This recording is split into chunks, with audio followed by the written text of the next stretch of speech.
solicita a sua subscrição. Os trabalhos estão suspensos por alguns minutos.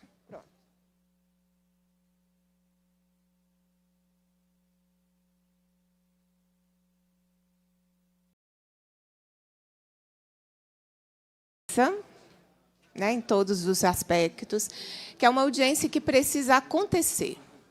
Então, a gente precisa garantir que todos os convidados e convidadas, e deputados e deputadas, se expressem e que também a gente possa ouvir todas as respostas. Tá bem? Que essa é a essência da audiência pública e é para isso que ela está chamada. Os deputados que desejarem também se inscrever já podem ir falando comigo, que a gente vai alternando aqui convidados, deputados, e vamos fazer uma dinâmica bem bacana. Vai ser uma grande audiência pública, eu não tenho dúvida disso. Em participação, em presença, e também no conteúdo, e no processo de fiscalização, que é o que a Comissão de Educação faz e é a função do Poder Legislativo. Os trabalhos estão reabertos. Essa é a segunda reunião extraordinária da Comissão de Educação, Ciência e Tecnologia, da 4ª Sessão Legislativa Ordinária da 20ª Legislatura. A presidência solicita que as deputadas e deputados façam seu registro biométrico no terminal. A presidência, nos termos do parágrafo 1º do artigo 132 do Regimento Interno, dispensa a leitura da ata da reunião anterior, considera aprovada e solicita a sua subscrição. Essa reunião se destina a debater o plano de trabalho para a educação básica e superior no Estado, a ser adotado pelo secretário de Estado da Educação, na condição de convocado, e a receber, discutir e votar proposições da comissão.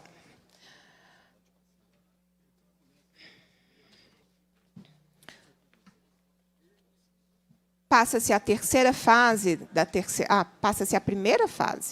da terceira parte da reunião, que compreende a nossa audiência pública. Já está conosco, compondo a mesa dos trabalhos, Rocieli Soares da Silva, secretário de Estado da Educação. Secretário, bem-vindo. Obrigado pela presença aqui na Comissão de Educação, Ciência e Tecnologia.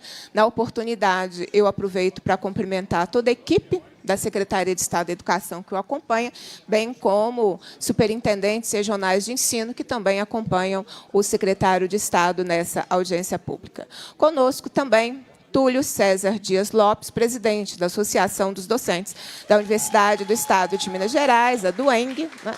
Hoje, as universidades elas são de responsabilidade da Secretaria de Estado da Educação, e a pauta da educação superior é uma pauta que é bem acompanhada pela Comissão de Educação, Ciência e Tecnologia. Então, Túlio, obrigada também pela presença. A Renata Janaína do Carmo, que é técnica universitária e membro da Comissão Permanente de Gestão dos Serviços Técnicos, administrativos, que é o setor administrativo, técnico-administrativo da UENG. Renata, também obrigada, bem-vinda, obrigada pela sua presença. Conosco também a Denise de Paula Romano, coordenadora-geral do Sindicato Único dos Trabalhadores em Educação de Minas Gerais. Denise, também obrigada pela presença. Conosco também o Múcio Alberto Cordeiro. O Múcio é professor, está aqui. Ele está compondo a mesa conosco porque fará a entrega de um documento do SESEX. Eu aproveito para cumprimentar os SESEX presentes, Nós já realizamos várias audiências públicas quanto ao Tribunal de Contas do Estado, e esperamos que os órgãos que têm as suas respectivas funções atuem naquilo de suas competências em relação à proteção pela continuidade dos nossos SESEX. Mas quero dar boas-vindas aos SESEX aqui presentes conosco. Me permitam também fazer um cumprimento especial, se eventualmente tiver profissionais da educação ou gestores da região da Zona da Mata, especial Juiz de Fora, Ubá, mas também Matias Barbosa, Senador Firmino, uma região muito devastada, pelas fortes chuvas. Então, deixa manifestar minha solidariedade pelo momento que a região está passando. Nesse momento, são mais de 30 pessoas mortas, resultado dos deslizamentos, desabamentos. Eu vou convidar que, antes que a gente dê continuidade aos trabalhos, que a gente possa, em memória, em respeito e em luto, por esses mineiros e mineiras que perderam a vida nessas tragédias que a região enfrenta nos últimos dias, que a gente possa fazer um minuto de silêncio em respeito, em memória e em luto. Então, quero convidar todos os que estão na mesa e todos que estão nessa audiência para esse momento de homenagem, de luto e de respeito.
Deixar aí todo o nosso abraço a toda a região da Zona da Mata. Permitam também deixar um cumprimento especial ao deputado Betão, que com certeza estaria conosco se não estivesse se recuperando de um problema de saúde, né, desde o final do ano passado. O deputado Betão participou das últimas votações aqui, já com problemas de saúde. Então, Betão, forte abraço para você e desejo uma rápida recuperação, para que você esteja conosco aqui no cotidiano dos nossos trabalhos. Bem, gente, eu já disse logo na abertura da audiência qual é o objetivo. Essa convocação foi aprovada pela totalidade dos membros presentes no dia em que essa convocação foi proposta, de uma autoria conjunta, deputada Beatriz Cerqueira, deputado Betão, deputado Luizinho, deputado professor Cleiton, os deputados presentes na reunião no dia em que nós realizamos a votação desse requerimento. Então, nós vamos debater as questões relacionadas à educação da rede estadual, tanto da educação básica quanto superior, porque, claro, que existe um plano de trabalho em curso, né? Desde a entrada do novo secretário, que já não é novo mais, já está conosco há mais de 6 meses, mas ainda em tempo de discutir os problemas, as demandas. Eu adianto aos colegas e a todo o público que nos acompanha, aqui não vai ter nenhuma novidade. Nada que a comissão já não tenha tratado em outra oportunidade, nada que a comissão já não tenha se desdobrado para tentar resolver, nada que não tenha acontecido nenhuma uma audiência, ou solicitações da comissão, enfim. As questões e os problemas da educação, para quem é da área ou para quem se esforça em compreender a realidade, tem novidade, dos problemas que nós estamos enfrentando. E nós vamos fazer uma dinâmica, isso de perguntas e respostas mesmo, dentro da tarefa de fiscalização do Poder Legislativo. O secretário trouxe uma apresentação, que eu já compartilho com vocês, que ficará disponível no portal da Assembleia, para todas as pessoas que quiserem ter acesso, daquilo que está sendo, daquilo que a Secretaria preparou para a Comissão de Educação. Eu quero também adiantar que, a partir do mês de abril, já deixo um convite, a gente está com tanta audiência nesta audiência, eu já deixo um convite que, a partir de abril, nós iniciaremos um ciclo de audiências públicas de monitoramento da execução das metas do Plano Estadual de Educação. Esse monitoramento, uma das instituições responsáveis pela fiscalização é a Assembleia Legislativa, e nós faremos uma nova rodada. Já fizemos antes, não é a primeira vez, nós faremos um novo ciclo para verificar o cumprimento das metas do Plano Estadual de Educação. Porque não tem novidade. O que precisa ser feito na educação já tem um planejamento de 10 anos. Era só executar. Então, nós faremos, a partir do mês de abril, com a presença do Tribunal de Contas do Estado, serão convidados também sociedade civil, além da própria secretaria. Aí, secretário já compartilha. Só receberá um ofício com todas as datas e temas, para que, em cada uma delas, a Secretaria venha prestar contas daquilo que cumpriu em relação a todas as metas do Plano Estadual de Educação. Mas vamos ao debate de hoje. Eu vou passar a palavra ao secretário. Alguém queria falar comigo?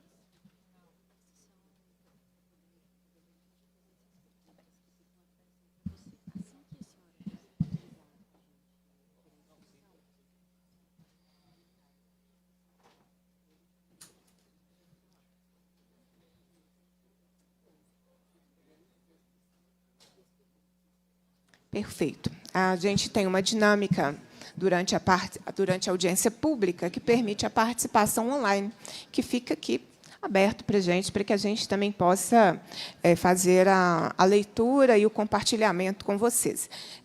Então, no decorrer da audiência, as participações online a gente vai registrando também. Eu vou passar a palavra para o secretário para que ele faça uma saudação e, na sequência, a gente já vai organizar aqui as inscrições dos questionamentos, para que a cada questionamento, secretário, eu vou te devolver a palavra para que o senhor possa responder ou, eventualmente, designar, né, quem possa ajudá-lo nessa tarefa. A palavra é sua. Bem-vinda à Comissão de Educação, Ciência e Tecnologia da Assembleia Legislativa. Obrigado, deputada, presidente da comissão. Saudar a todos os deputados e deputadas aqui presentes. É um prazer poder compor essa mesa hoje. Sei que o debate é fundamental para que a gente possa continuar avançando, mas antes de começar a minha apresentação, eu não poderia deixar de falar sobre aquilo que está acontecendo, obviamente, lá em Juiz de Fora, em Ubá. Eu estive ontem reunido com as equipes, estamos prestando toda a solidariedade e apoio, né, tanto para as nossas escolas quanto para universidades que também foram atingidas. E, obviamente, assim que passar este momento mais trágico deste primeiro momento, né, que agora é a atuação dos bombeiros, busca pelo resgate, né, a nossa maior preocupação nesse momento é pela vida, né, das pessoas que estão. Então, obviamente, já antecipo que nós vamos ter um atendimento muito especial para toda a região, não só do aspecto físico, mas do acolhimento, como se retorna às aulas, né? Nós perdemos alunos, perdemos uma professora, perdemos pessoas que são, obviamente, da educação, e as pessoas precisam voltar para a escola.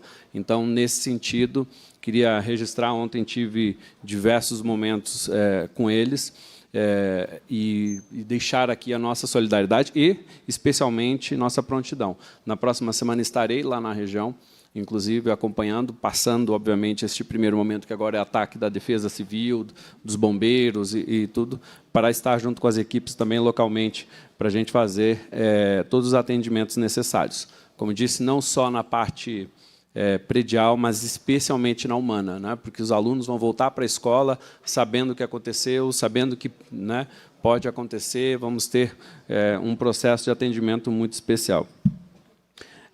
Quero agradecer a possibilidade, deputada. Eu vou fazer uma breve apresentação. Já faço agora a apresentação, deputada? É isso? Tá bom.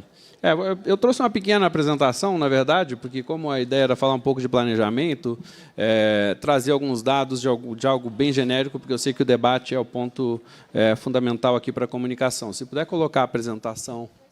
Já está, desculpa, não tinha visto. Acho que a coisa mais importante que a gente precisa entender é que, obviamente, a educação ela tem uma atuação muito ampla, né? Eu tenho a concepção de que a educação, a escola pública, tem um papel fundamental na nossa sociedade, defendo a escola pública especialmente. Tivemos alguns avanços, trouxe um resumo de alguns aqui recentes, como avanço na alfabetização, como avanços nos anos iniciais, onde a gente alcança os nossos maiores níveis de aprendizagem, realizamos o maior aumento na educação profissional, né? Deveremos chegar a 240 mil matrículas na rede estadual na educação profissional nesse ano. E isso é um salto importante, né? Está tendo uma procura muito grande pelos nossos jovens, graças a Deus, e isso é fundamental. Mas eu não poderia deixar de falar dos desafios, né, que não só Minas Gerais, mas o Brasil como um todo tem, né? Quando a gente olha sobre os alunos que têm aprendizagem ideal no nosso país, nós estamos muito longe, né? O ideal não é nem a palavra correta, né? As avaliações utilizam aqui o adequado, né? Quando a gente olha para o adequado, aqui, nenhum estado chega a 50% em português, em língua portuguesa, nem nos anos finais, nem no ensino médio, de alunos no adequado. Em nenhum estado, no Brasil, a média brasileira ainda é muito distante. Quando a gente vai para a matemática, esse desafio é ainda maior, pois no ensino médio nenhum chega a 10%. Isso nos inclui a todos os estados brasileiros. E entender que nós temos aqui ainda, né, obviamente, um desafio grande de alunos que estão... Isso aqui é um quadro que eu gosto sempre de discutir com as equipes. muitas pessoas que trabalham comigo, inclusive nas reuniões com todos os diretores, faço questão sempre de aprender que é importante a gente lembrar que, para o desafio prévio que existia mesmo pré-pandemia, nós temos um desafio que nos acompanha nesse momento, obviamente, ainda que são os alunos que foram atingidos, sim, pelo processo da pandemia. Quem é professor de sala de aula sabe que se tem um déficit de aprendizagem já, que já é dificílimo para o professor, e, obviamente, é um desafio gigantesco.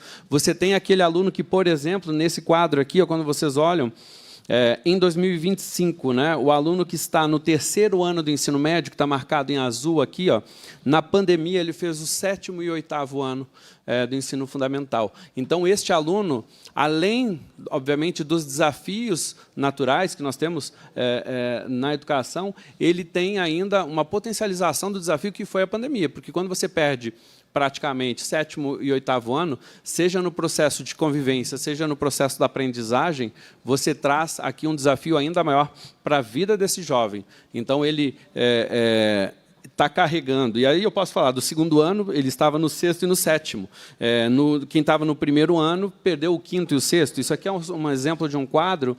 E tem alunos que saltaram, por exemplo, do 3º ano do ensino fundamental direto para o 6º ano, basicamente, né, de convivência. Então, esse processo, que já era desafiador, passa a ser ainda mais desafiador para a educação nacional e, obviamente, também aqui para Minas Gerais.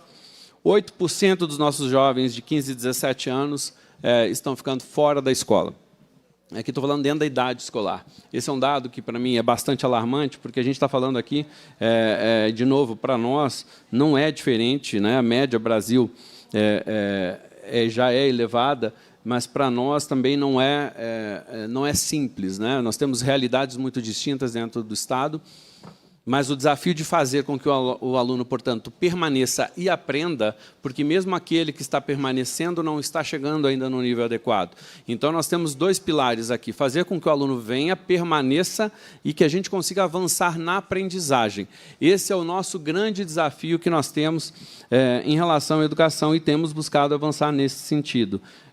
Um dado interessante, só para discussão, é que, numa pesquisa que foi feita, Juventudes Fora da Escola, que é de 2024, ela demonstra que 29,3% de jovens de 15 a 17 anos não têm interesse em estudar. Ou seja, o interesse em estudar tem sido o maior motivo de sair da escola. E isso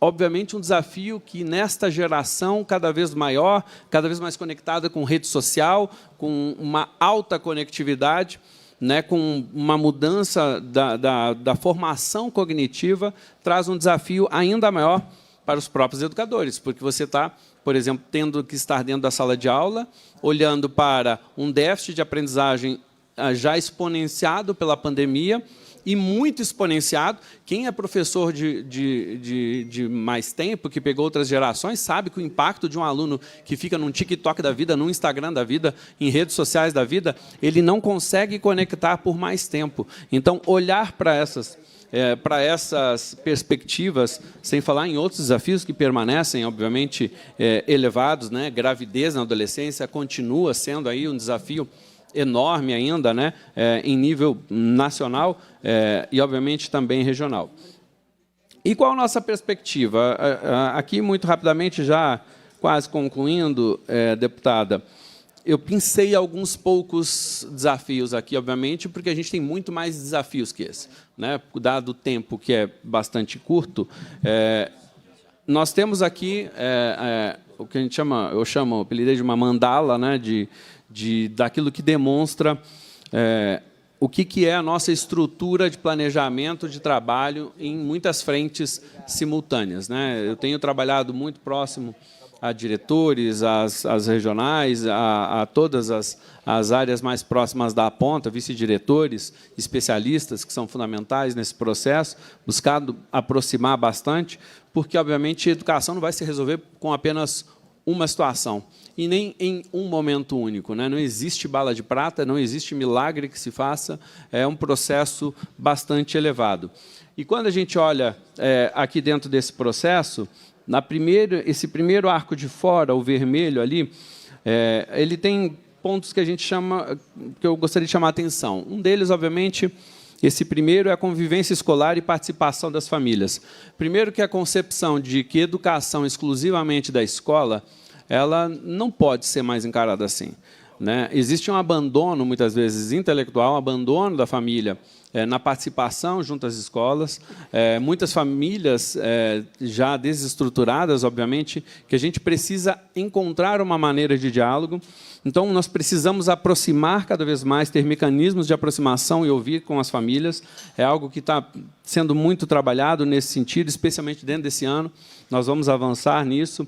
Investimento para combate a bullying e melhoria da convivência escolar. Acho que essa é uma frente de trabalho fundamental. E educação, eu falo muito das avaliações, porque as avaliações nos dão um parâmetro, mas a escola é muito mais do que representa qualquer avaliação, seja nacional, seja estadual, seja do SAEB, né? Um IDEB da vida, por exemplo, ele é importante, mas ele não é aquilo que é o retrato do que representa uma escola como um todo. Isso daqui, por exemplo, segundo uma pesquisa do IBGE, 32% dos nossos estudantes do 9º ano no Brasil relatam terem sido agredidos, maltratados, intimados, ameaçados, excluídos ou irritados por algum colega. 32%. E aqui na pesquisa, quando a gente vai esmiuçando um pouco mais, ela vai trazendo dados mais alarmantes ainda em relação ao cyberbullying, né? Porque ele muitas vezes nem está mais fisicamente dentro da escola, mas ele ocorre de forma mais agressiva ainda com o uso das redes sociais, com que a própria escola não tem tanto controle sobre isso, né? Você não consegue, obviamente, nem o diretor, nem o professor, nem a equipe da escola, não conseguirá tratar deste tema fora da escola, sozinho, sem a família, por exemplo, sem outros mecanismos, sem outras instituições importantes de acompanhamento. Segurança na escola também é um desafio importante que a gente está trabalhando para esse ano, vamos avançar, mas 12,7% dos estudantes do 9º ano das capitais, aqui a pesquisa foi feita especialmente nas capitais nessa parte, né, relatam terem faltado à escola nos 30 dias anteriores por falta de segurança. Ou seja, nós temos um problema que também é externo da escola, tem um problema, sim, para avançarmos dentro da escola, mas também temos um problema de avançar dentro dessa organização societária para dar mais segurança na escola. Esse é um dos pilares, né? O segundo pilar que eu posso destacar aqui, obviamente, que não tem como deixar de falar, é a valorização e o reconhecimento profissional. Acho que a gente tem muitas coisas a serem avançadas, temos coisas a serem reconhecidas, mas eu entendo que, dentro do quadro de pessoas, nós temos aqui uma das grandes prioridades. E eu tenho certeza que esse é um dos grandes desafios que a gente tem. Apesar de todas as dificuldades que o Estado passa, né, e aqui a Assembleia Legislativa recentemente, inclusive, votou PROPAG para buscar encontrar uma saída à situação financeira do Estado, nós estamos buscando avançar. E tem muitas coisas que eu tenho falado abertamente, inclusive de correções dentro de carreira, a demora em retirada de títulos, por exemplo, de mestres e doutores, que é algo que tem demorado demais, que eu acho que precisa ser feita uma revisão da legislação. Temos necessidade de olhar para a situação dos especialistas, que são fundamentais, que também têm situações de desigualdade, e esses processos estão sendo feitos de discussão dentro do Estado, e temos hoje, né, um encaminhamento da criação de uma comissão na Secretaria, junto com a CEPLAG, que obviamente coordena, obviamente, os limites da Secretaria, para que a gente possa fazer. Mas valorização e reconhecimento também vem pelo Trilha dos Futuros, formação de professores, formação dos profissionais, em outros processos, para, além da valorização financeira, que é importante, nós também temos, obviamente, outros processos de valorização que são fundamentais.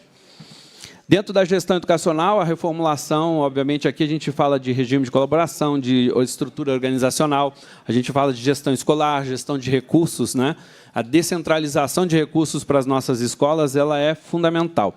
Reformulação do caixa escolar é uma das coisas que a gente está trabalhando bastante forte, para aumentar, especialmente, a transparência, mas a facilidade do uso do recurso. É algo que a vida do diretor e da direção da escola é extremamente pesado, necessária, né, porque eles fazem rodar coisas que são fundamentais para o uso da escola.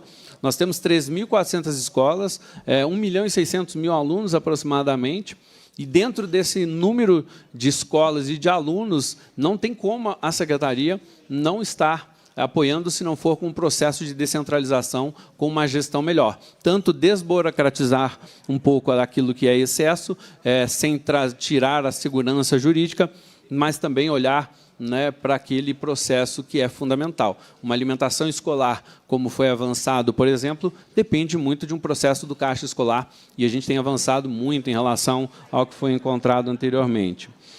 Formação contínua para a gestão escolar é algo que a gente trabalha e não tem como não ter foco no pedagógico. Nosso foco maior nas formações tem sido no foco pedagógico. Estamos atacando outros pontos de gestão, mas muito fortemente na construção de soluções que apoiam esse dia a dia administrativo, para dar mais tempo para a gestão escolar poder olhar para o pedagógico. Fortalecimento do regime de colaboração. Estamos trabalhando muito com a União dos Dirigentes Municipais de Educação, a Undime, que, obviamente, nós temos um número gigantesco de municípios no estado de Minas Gerais, e esse é um grande desafio, porque se esse aluno, que na maioria no processo de alfabetização está dentro das escolas municipais, e ele não vier mais preparado, este déficit sempre vai continuar chegando, por exemplo, dentro das escolas estaduais. E, obviamente, a escola estadual também não vai conseguir vencer todos os seus processos,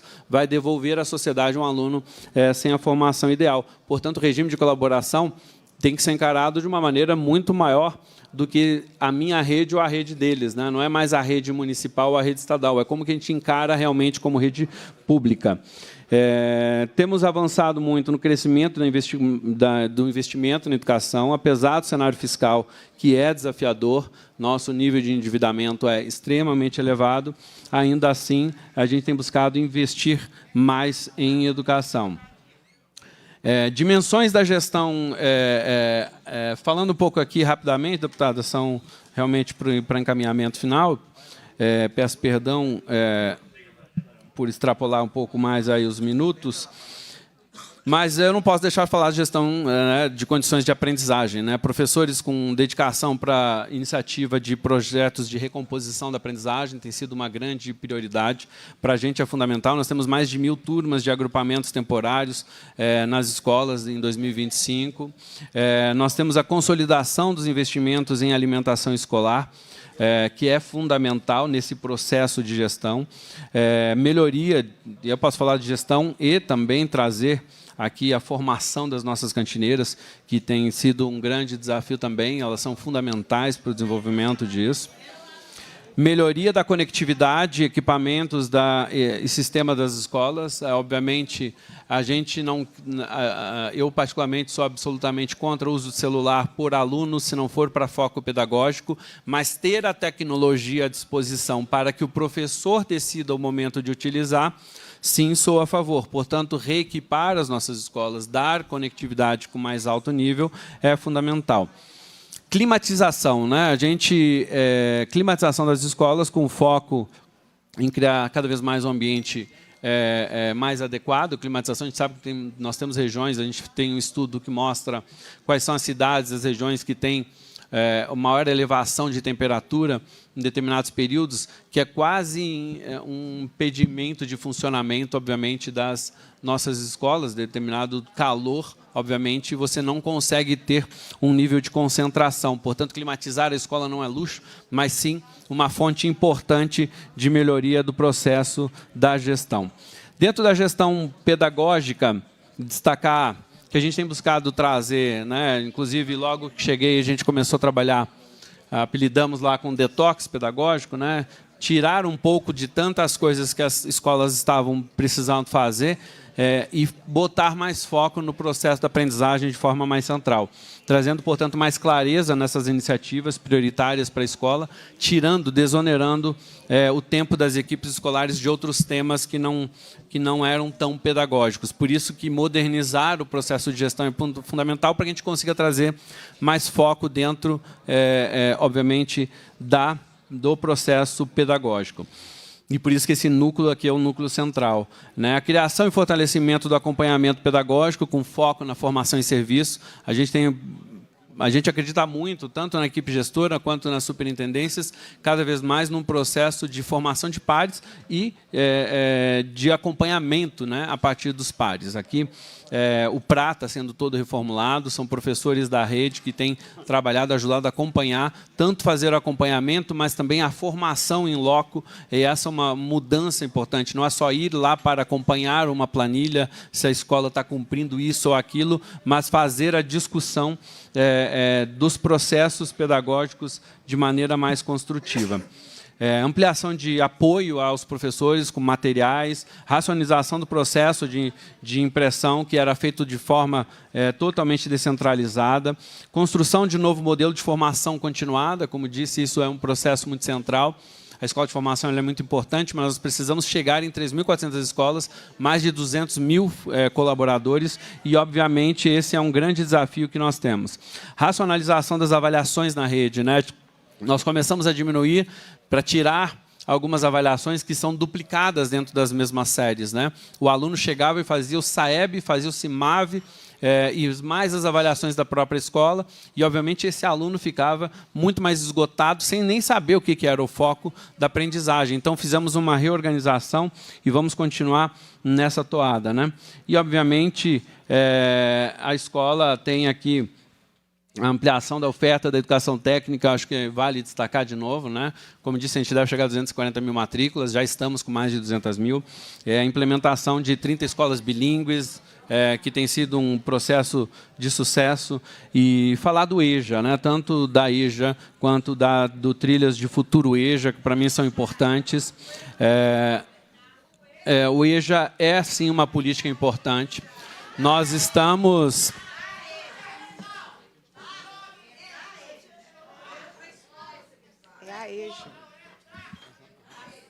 Vamos lá. A educação de jovens e adultos é uma prioridade, sim, para a Secretaria de Educação. Eu tenho, inclusive, particularmente uma história, eu sei da importância, nós temos milhões de mineiros que não concluíram o ensino médio, né, ao longo de décadas e décadas. Bom, deputado. E esse é um dos grandes desafios. Nós abrimos turmas sempre que for necessário, inclusive, no caso do SESEX, né, a gente tem uma discussão em relação à EJA no fundamental, que eu sei que vai aparecer aqui. Nós não temos problema, temos uma mudança de legislação nacional em relação a isso, e vamos ter, sim, um debate para que a gente possa avançar. E eu não tenho problema de revisar. Meu pai é fruto da educação de jovens e adultos. E esse é um processo que eu tenho um carinho, um respeito, mas não é fazer de qualquer maneira. Eu acho que a gente precisa fazer, sim, abertura de turmas, acho que a gente precisa, sim, fazer o controle para que os alunos sejam formados. Nós não podemos ter, obviamente, um investimento sem que a gente tenha retorno de formação desses alunos. Então, sim, deputada, esse será uma prioridade durante o ano, e nós vamos reformular algumas coisas, e, obviamente, eu sei que esse tema surgirá aqui na audiência pública, e fico à disposição para as perguntas, comentários, e, obviamente, repasso a palavra à presidência da Casa. Obrigada, secretário, pelo seu debate, pela sua discussão. Vamos lá. Eu vou passar a palavra agora para a primeira pessoa que fará o debate, membro da Comissão de Educação, Ciência e Tecnologia, que é a deputada Lohana. Me permita, de novo, cumprimentar todos os colegas, né, deputados e deputadas. A gente está com uma grande audiência. Daqui a pouco a gente vota. Nem precisa ir para o plenário, está muito bom aqui. Mas eu quero, de novo, lembrar que essa apresentação do secretário vai ficar lá no portal da Assembleia, disponível para todo mundo que quiser ter acesso. Já está lá, né?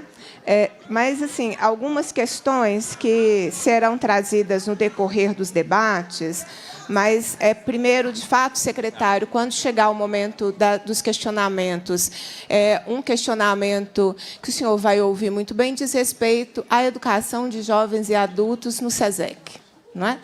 A Comissão de Educação, Ciência e Tecnologia fez 3 audiências a respeito, fez várias visitas técnicas, inclusive com visitas técnicas já agendadas para o início de março. E, nas primeiras audiências que nós realizamos, quando a secretaria quis fazer a mudança na legislação, tirando, colocando EAD. Quem tem memória vai se lembrar disso. Quem não tem, é só buscar lá na audiência da Comissão de Educação. O que nós pedimos? Não façam. Não mudem. Não transforme tudo em EAD. Porque o Conselho Nacional de Educação vai revisar essa regra. Aí vocês vão fazer uma mudança que está caindo nacionalmente. Nós apresentamos, eu lembro do João, acho que foi o João lá de São João del Rei, que ele trouxe, que inclusive estava agendada a audiência do Conselho Nacional de Educação, que faria a revisão dessa normativa, porque não cabe EAD no SESECs e em educação de jovens e adultos. Não, a secretaria impôs uma mudança que ela sabia que a mudança que ela estava fazendo ficaria em desacordo com a regra nacional daqui a alguns meses. Exatamente o que aconteceu. Passados alguns meses, o semipresencial voltou, porque não se pode impor EAD a uma modalidade de educação de jovens e adultos. Agora, a justificativa da secretaria para tirar mais de 11 mil matrículas do SESEC em 90 dias, porque é assim, né? É a mudança nacional. Mas a secretário, pode alterar a resolução novamente. Mas, se precisar de uma lei estadual, aqui, se eu tenho deputados de todos os blocos, de todos os grupos, está fácil de resolver. Está na Casa Legislativa. O que não pode é expulsar jovens e adultos, porque o senhor começou com um diagnóstico, não foi?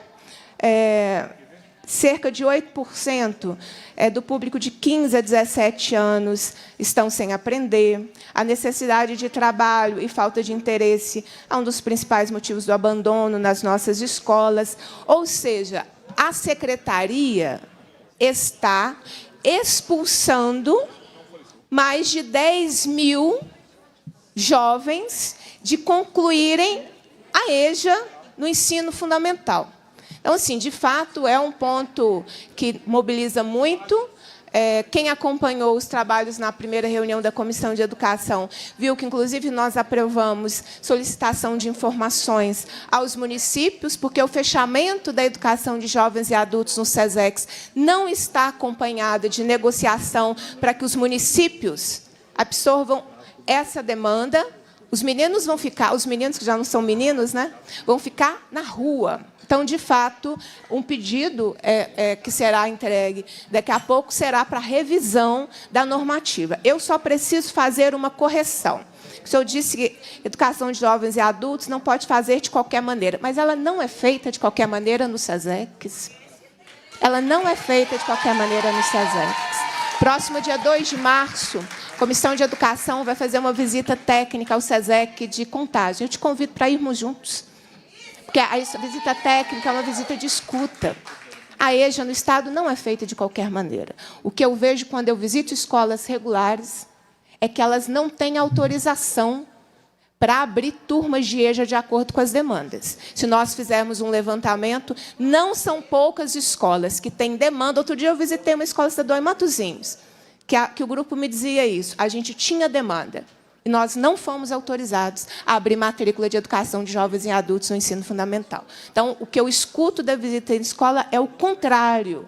As escolas não têm autorização para abrir turmas de EJA conforme for a demanda. O que quer dizer que nós estamos, de fato, expulsando a nossa juventude, as nossas pessoas idosas e todos que precisam da educação de jovens e adultos. Então, acho que esse é um ponto. Eu vi que o senhor também fez um aceno importante aos diretores de escola, da valorização. Então, quero compartilhar com o senhor a minha tentativa durante um mês.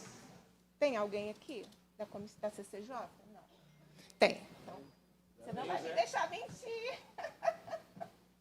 Tem, eu estava vendo que tinha algum colega aqui da Comissão de Constituição e Justiça. Por um mês, o projeto de lei de incorporação da gratificação dos diretores para fins de aposentadoria foi pautado na Comissão de Constituição e Justiça. por um mês. O projeto é de minha autoria. Olha o desespero, né, gente? Foi a deputada que apresentou um projeto tão importante. Por um mês, a base do governo impediu que o projeto saísse da Comissão de Constituição e Justiça. Então, podemos começar com o governo dando outro comando, porque o governo tem maioria. Depois alguém vai me dizer, parlamento tem autonomia. Mas o governo incide, né, nas pautas aqui dentro. Eu sei que agora à tarde tem um grupo de diretores de escola que vai fazer uma reunião com o deputado Arley Santiago, porque isso já rodou todos os grupos de WhatsApp. Então, eu já estou contando. A primeira medida para a valorização dos diretores de escola é o governo parar de impedir que o projeto avance. É o 1209, né? É de 2020. Quem impediu que isso acontecesse aqui na Assembleia, gente, foi o governo, que, por um mês, impediu que ele fosse votado. Está lá nas reuniões, peguem todas as reuniões da CCJ do mês de fevereiro do ano passado, que vocês vão ver. Em todas as reuniões estava pautado. E, em todas as reuniões, o governo tirava da pauta. Então, a gente tem alternativas. Como também, sobre a escolaridade... Porque, de fato, é um absurdo, né? Imagina o senhor demorar 20 anos para receber para um mestrado. Uma vergonha. Uma vergonha. Não é? O projeto está na última comissão. Projeto para acabar com o intertício de 5 anos para promoção por escolaridade. Está fácil de resolver. Aqui na mesa tem uma representante de uma comissão dos técnicos administrativos que vive o mesmo problema na UENG e na Unimontes. O governador vetou projeto de lei que autorizava, não era nem impositivo, autorizava a reverter essa questão dos 5 anos que lá os técnicos administrativos da UENG e da Unimontes têm, ele vetou. E daqui a pouco a gente vai ter que votar. Vetou porque discordou, né? Se discordou, podia ter mandado o projeto para cá antes, né? Estou lembrando aqui, gente, que, no caso dos diretores de escola, inclui superintendentes regionais de ensino. Não, diretores, secretários e superintendentes regionais de ensino. Então, que bom se nós pudéssemos avançar com esse projeto. Porque o senhor foi falando, eu sou professora primária, não sei se alguém já te passou quem eu sou, né? O currículo. O deputado Gustavo Valadares levantou ali o olho. Deve ter passado, né, deputado? Mas eu sou professora alfabetizadora. Então, professores alfabetizadoras têm esse péssimo hábito de memória, né? A gente vai lembrando das coisas e, no decorrer da apresentação que o senhor fez, a gente vai lembrando. Quando o senhor trouxe do endividamento, eu fiquei me perguntando, os 23 milhões de reais que vão ser gastos agora no evento privado da educação que começa amanhã, hoje, se fosse uma parceria com a UENG, com a Unimontes, não teria ficado melhor, com menos custo? Né?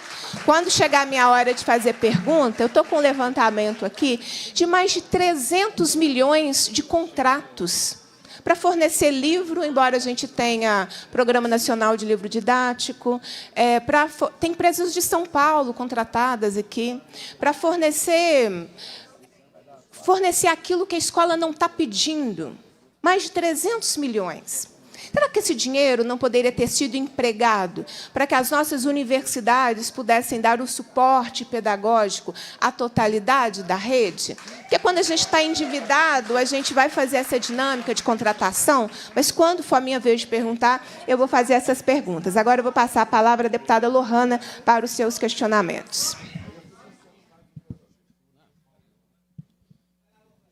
Bom dia, secretário. Bom dia a todos os colegas aqui presentes. Bom dia a todos os amigos que estão participando e acompanhando essa audiência, que está sendo muito assistida. Queria cumprimentar e agradecer a todos vocês pela presença e participação aqui. Hoje eu fiz essa fala rapidamente, secretário, no início da nossa votação na comissão ordinária, na audiência ordinária, mas eu queria falar rapidamente, novamente, reforçando a alegria que é ter a nossa Comissão de Educação com a participação de todos vocês, inclusive daqueles que, eventualmente, ocupam cargos comissionados no governo do Estado. Reforçar que vocês são bem-vindos nas audiências da Comissão de Educação sempre, e não apenas quando o secretário está aqui convocado. Eu queria dizer também, e eu não digo isso achando bom, eu queria dizer também que eu acho muito ruim precisar convocar secretário Rocieli. Ninguém gosta disso, né? A gente queria que o senhor aceitasse os nossos convites e estivesse aqui em todas as vezes, ou pelo menos uma ou outra, que a gente convidou. Convocar o senhor não é algo que nos alegra. Mas é uma prerrogativa do parlamento, quando após N convites são feitos e não são aceitos, bom, a gente tem uma função fiscalizadora que precisa ser atendida. Então, acho que o senhor está começando a conhecer Minas Gerais agora, começando a conhecer o Parlamento Mineiro, então é importante o senhor saber que a gente espera que os nossos convites sejam aceitos e, não sendo aceitos, infelizmente, a gente precisa ir para a convocação. Cada colega deputado aqui tem um assunto que pretende entender um pouco melhor, eu tenho 3. Então, primeiro, eu queria deixar minha solidariedade a todos que foram afetados pela chuva, mas especialmente aos amigos da UENG, porque o que aconteceu com a UENG de Ubá deixou a gente muito triste. Para quem não viu, a UENG de Ubá passou por um completo... As cenas que a gente viu nas ruas em Juiz de Fora e em Ubá, a gente viu dentro da UENG. As fotos e vídeos são muito tristes, muito, muito, muito tristes mesmo. Então, em nome da diretora, professora Kelly, eu quero deixar meu abraço a todos os servidores. E já deixo uma primeira pergunta, secretário. E já deixo uma primeira pergunta em relação a quais são as medidas que a secretaria do senhor pretende tomar ao lado da reitora, professora Lavínia, para garantir os investimentos necessários na reconstrução da UENG de Ubá. Porque, obviamente, a diretora já nos solicitou a emenda parlamentar, mas eu não tenho a menor ambição de ser capaz de substituir o poderio econômico da Secretaria de Estado, né? A gente vai destinar a emenda, mas é importante entender as responsabilidades de cada um nesse processo. Então, dito isso, eu queria tratar do programa Juros por Educação. Eu fiquei bastante assustada com a sua apresentação, porque ela não tem a palavra Minas Gerais, a não ser na capa. No último slide, a gente tem números. É só no último slide. No último slide, a gente tem números, e aí tem um que tem a ver com os juros por educação, que trata no primeiro ponto, ampliação da oferta da educação técnica e profissional com mais de 200 mil matrículas em 2026. E aí, deputada Beatriz, eu devo extrapolar um pouco o tempo, porque eu acho que esse assunto é muito importante. O programa Juros por Educação é um programa dentro do Propag. Então, eu queria aproveitar essa oportunidade para dizer a todos que estão nos assistindo o que é o programa. O Juros por Educação foi colocado dentro do Propag como uma possibilidade, gente, do investimento que o Estado teria que pagar, do que o Estado teria que pagar em dívida, ele pegar uma parte disso e investir em si mesmo. Então, por exemplo, no caso dos Juros por Educação, até 1% do valor da dívida pode ser utilizado em investimentos no próprio Estado, dos juros da dívida. Nesse valor, a gente está falando de cerca de R$1 bilhão só para a educação técnica e profissionalizante esse ano. É muito dinheiro. Essa é a maior janela de oportunidades que Minas Gerais já teve de investimento em educação técnica profissionalizante. Essa é a melhor janela de oportunidades que Minas Gerais já teve de ampliação da produtividade, de atendimento às demandas do mercado de trabalho, de ampliação de empregabilidade da nossa juventude. E eu fiquei muito preocupada, secretário, porque dia 21 de outubro a gente fez uma audiência pública, eu tive a alegria de ter a presença do colega deputado Gustavo Valadares, inclusive, além da deputada Beatriz, deputado Leleco, dos colegas que sempre estão presentes, né, do nosso bloco Democracia e Luta na audiência. A gente fez essa audiência e eu fiquei de cabelo em pé com o completo desconhecimento e falta de apresentação de números da sua secretaria. A gente precisa saber objetivamente o que será feito com esse R$1 bilhão. E aí, quais são os motivos da gente estar perguntando isso? O Estado tem, segundo a portaria número 5, de 5 de fevereiro de 2026, atualmente, 70 mil matrículas reconhecidas pelo governo federal, essa portaria do Ministério da Educação, pelo governo federal como matrículas que se enquadram para contar no programa Juros por Educação. A gente tem uma meta estadual de matrículas de 183 mil matrículas. Portanto, nós temos um déficit de 112 mil matrículas. E aí, o que é importante colocar? É inegável que o Estado avançou na educação técnica e profissionalizante. Avançou, e esse é um mérito do atual governo, especialmente do secretário Igor, que te antecedeu. Só que é importante a gente colocar que o programa Juros por Educação é um programa que tem normas que não vão se encaixar com o que está previsto ao que o Estado faz hoje. Por exemplo, a maior parte das matrículas que vocês realizam hoje são com instituições privadas com fins lucrativos. No texto dos Juros por Educação, a exigência do governo federal é que as matrículas sejam feitas com instituições que sejam públicas, privadas sem fins lucrativos ou que integrem o Sistema S. Portanto, os senhores têm o desafio de criar 112 mil novas matrículas em instituições públicas, privadas sem fins lucrativos ou que integrem o Sistema S. E a gente teve a audiência, e na audiência eu perguntei à sua representante, porque o senhor não me deu a alegria de estar aqui, sobre quais instituições já havia sido feito contato. Já conversaram com o Instituto Federal? Já conversaram com o Cefet? Já conversaram com o Cicaut? Já conversaram com a Fundação de Arte de Ouro Preto? Já conversaram com a Universidade do Estado? Porque a gente tem algumas possibilidades com os cursos que são tecnólogos, por exemplo, e tem interesse da instituição em atuar conjuntamente. Foram feitos esses contatos? E aí o que a gente recebeu de resposta foi uma resposta muito vaga, que tinha sido feita uma conversa com o Instituto Federal da região central, cujo reitor é o reitor Rafael, inclusive, mas não havia sido feito conversas com outros, não tinha número para me apresentar. Então, o que eu gostaria de saber, objetivamente, é o seguinte: quantas vagas vocês já ofertaram até aqui? Quantas matrículas foram efetivamente feitas? E qual que foi a taxa de evasão por ano? Por que eu estou dizendo isso? Porque vocês ofereceram, segundo as minhas contas, 214 mil vagas até agora, mas só 128 mil foram preenchidas. Isso demonstra que as vagas oferecidas não são vagas que contemplam o interesse da nossa juventude. Não adianta ficar abrindo vaga de auxiliar de veterinário se os meninos da cidade não querem fazer curso de auxiliar de veterinário. Se quem formou de auxiliar de veterinário não arruma emprego. Talvez naquela cidade o que vai ser mais interessante é um de técnico em metalurgia. E a gente não sabe como essas áreas e essas vagas estão sendo abertas. E eu repito, se a gente oferece 214 mil e 128 são preenchidas, tem um problema. Metade das vagas praticamente está ficando abertas. Então, eu queria saber até hoje quantas foram ofertadas e qual que é a taxa de evasão. Para além disso, daqui para frente, eu queria solicitar, por favor, porque eu já solicitei em requerimento, mas o senhor não me deu a alegria de responder, o plano de aplicação dos recursos. O senhor já deve ter esse plano pronto, porque o senhor precisou apresentar ao Ministério da Educação para aderir aos juros por educação como etapa da adesão ao Propag. Mas eu não recebi ele. Esse documento não é público, apesar dele tratar sobre um investimento de R$1 bilhão que a gente está deixando de colocar no cofre da União e está tendo a possibilidade de investir em Minas. Então, eu estou fazendo aqui formalmente a solicitação do plano de aplicação de recursos. Eu também queria solicitar, por favor, qual que é o cronograma das metas anuais de expansão? Porque os senhores têm, para esse ano, a meta de ampliar essas 112 mil vagas. Eu fiquei até super feliz que o senhor escreveu aqui 200 mil, mas não é 200 mil. Se o senhor chegar a 200 mil, eu vou ficar muito satisfeita. Vou inclusive, parabenizar na comissão, com moção e tudo mais. Eu não estou sendo irônica, não. Mas a meta dos senhores são 183 mil vagas, segundo a portaria, e os senhores já têm 70. Então, os senhores têm uma meta os senhores têm que criar 112 mil vagas. Então, eu queria saber, por favor, qual que é o cronograma para atingir anualmente essas metas para que a gente chegue a 112 mil vagas em dezembro.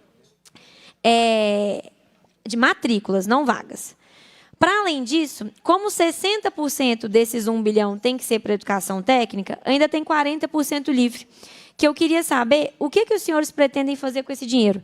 Se tem alguma perspectiva de fomento da UENG, da Unimontes, se tem alguma perspectiva de universalização da educação infantil, porque eu queria ressaltar que a Defensoria Pública está com o movimento Creche para Todos, tendo que processar a prefeitura para dar creche. A minha Divinópolis está sendo processada. Já tem mais de 300 crianças com creche paga pela prefeitura, porque não tem vaga de creche. Então, quem sabe os senhores podiam ajudar as prefeituras. Ou outras metas que os senhores queiram atender.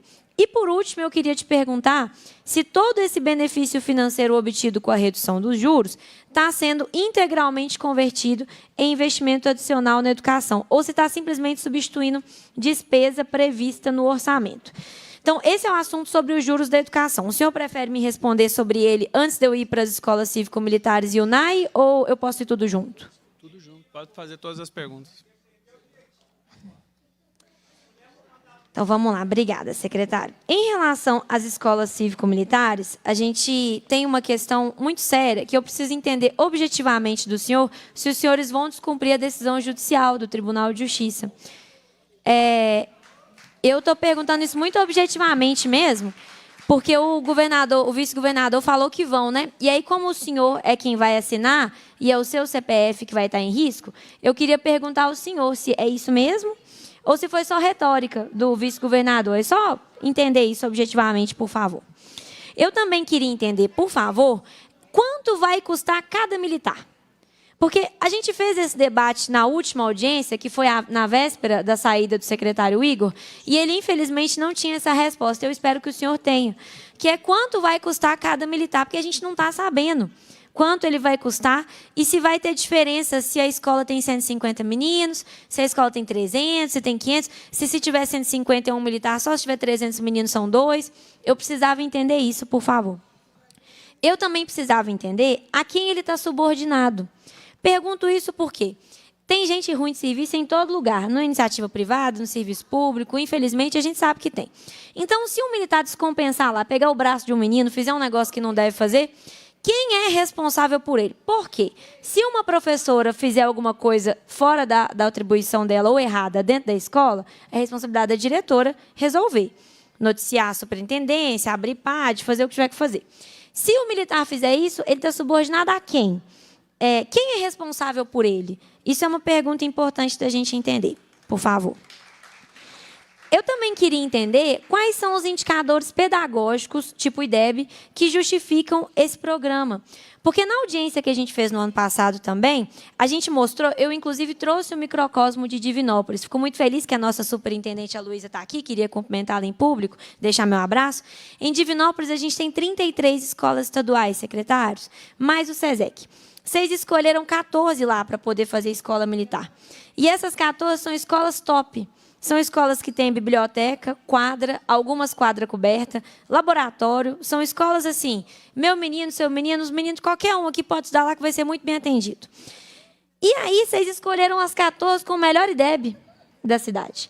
E está provado que quando os estados dizem que as escolas cívico-militares têm melhores resultados, é porque vocês já escolhem de partida escolas que têm melhores resultados. Escolas que já eram melhores anteriormente. Por vários motivos. Porque estão em regiões centrais, porque estão em bairros menos periféricos, porque tem infraestrutura melhor. Então, eu precisava entender do senhor, por favor, qual foi o critério que o Estado escolheu para essas escolas e para essa ampliação.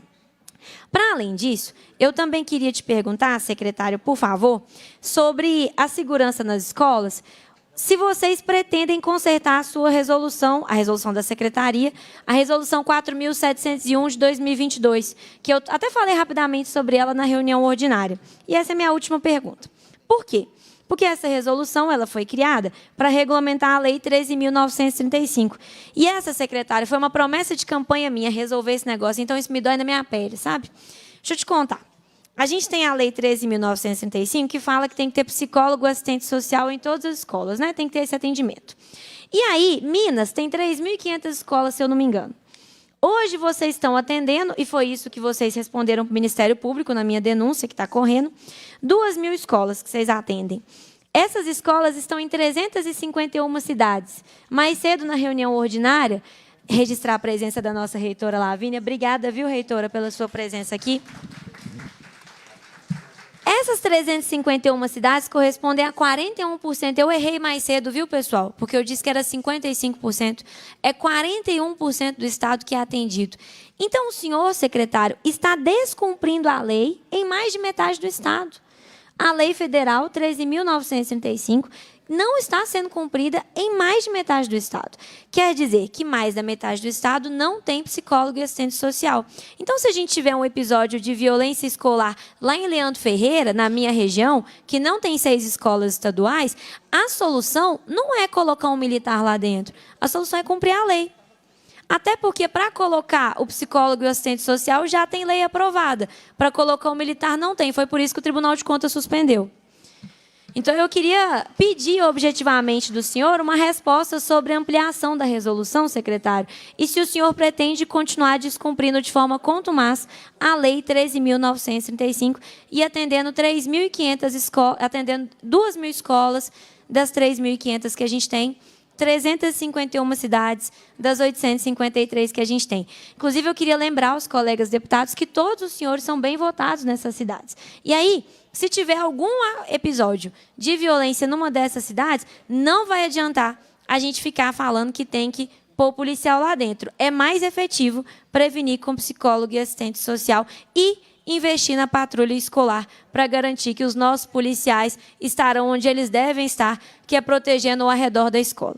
Obrigada, viu, presidenta? Obrigada, deputada. Deputada Lohana, que é a nossa líder da bancada feminina aqui na Assembleia. Registrar já está compondo a mesa conosco a nossa magnífica reitora Lavínia. Seja bem-vinda, Lavínia. Obrigada por estar conosco mais uma vez. A Lavínia está sempre presente aqui na Comissão de Educação. Quero também convidar a Raquel. A Raquel é do Sindesp, para que também componha a mesa conosco. E a Raquel está em algum lugar, que eu sei que ela já chegou. Raquel, já venha compor a mesa conosco. Secretário, a palavra é sua. Quanto tempo, presidente? Gente, eu estipulei, secretário, 5 minutos, em média, para que a gente tenha perguntas e respostas. Mas esse é um momento muito importante, muito importante. Então, se eu precisar de mais tempo para conseguir responder os questionamentos dos deputados e das deputadas, tudo bem. A gente tem uma característica aqui na Comissão de Educação, primeiro que a gente faz pelo tempo que for necessário, as audiências, né, as reuniões. E, segundo, a outra característica é de um efetivo processo de fiscalização. Então, esse momento, com a presença do secretário, a gente tendo a oportunidade de ouvir qual é o planejamento e de poder questionar e fiscalizar sobre os problemas, demandas, é um momento muito importante, né? Só fortalece o parlamento, fortalece a democracia, e a gente tem a oportunidade de ter acesso aí às informações e aos debates em tempo real. Então, o tempo que o senhor julgar necessário para responder objetivamente os questionamentos que a deputada Lohana apresentou. Eu vou apostar na sua organização, na sua autonomia aí de fala, de tempo, para que o senhor cumpra aí. O que é importante? Responder as perguntas. Às vezes, a gente já passou por momentos assim, que primeiro tentam fazer polarização conosco, é do jogo democrático. A gente não tem problema com isso, não. Mas não responde objetivamente as perguntas. Isso é um problema para todo mundo, né?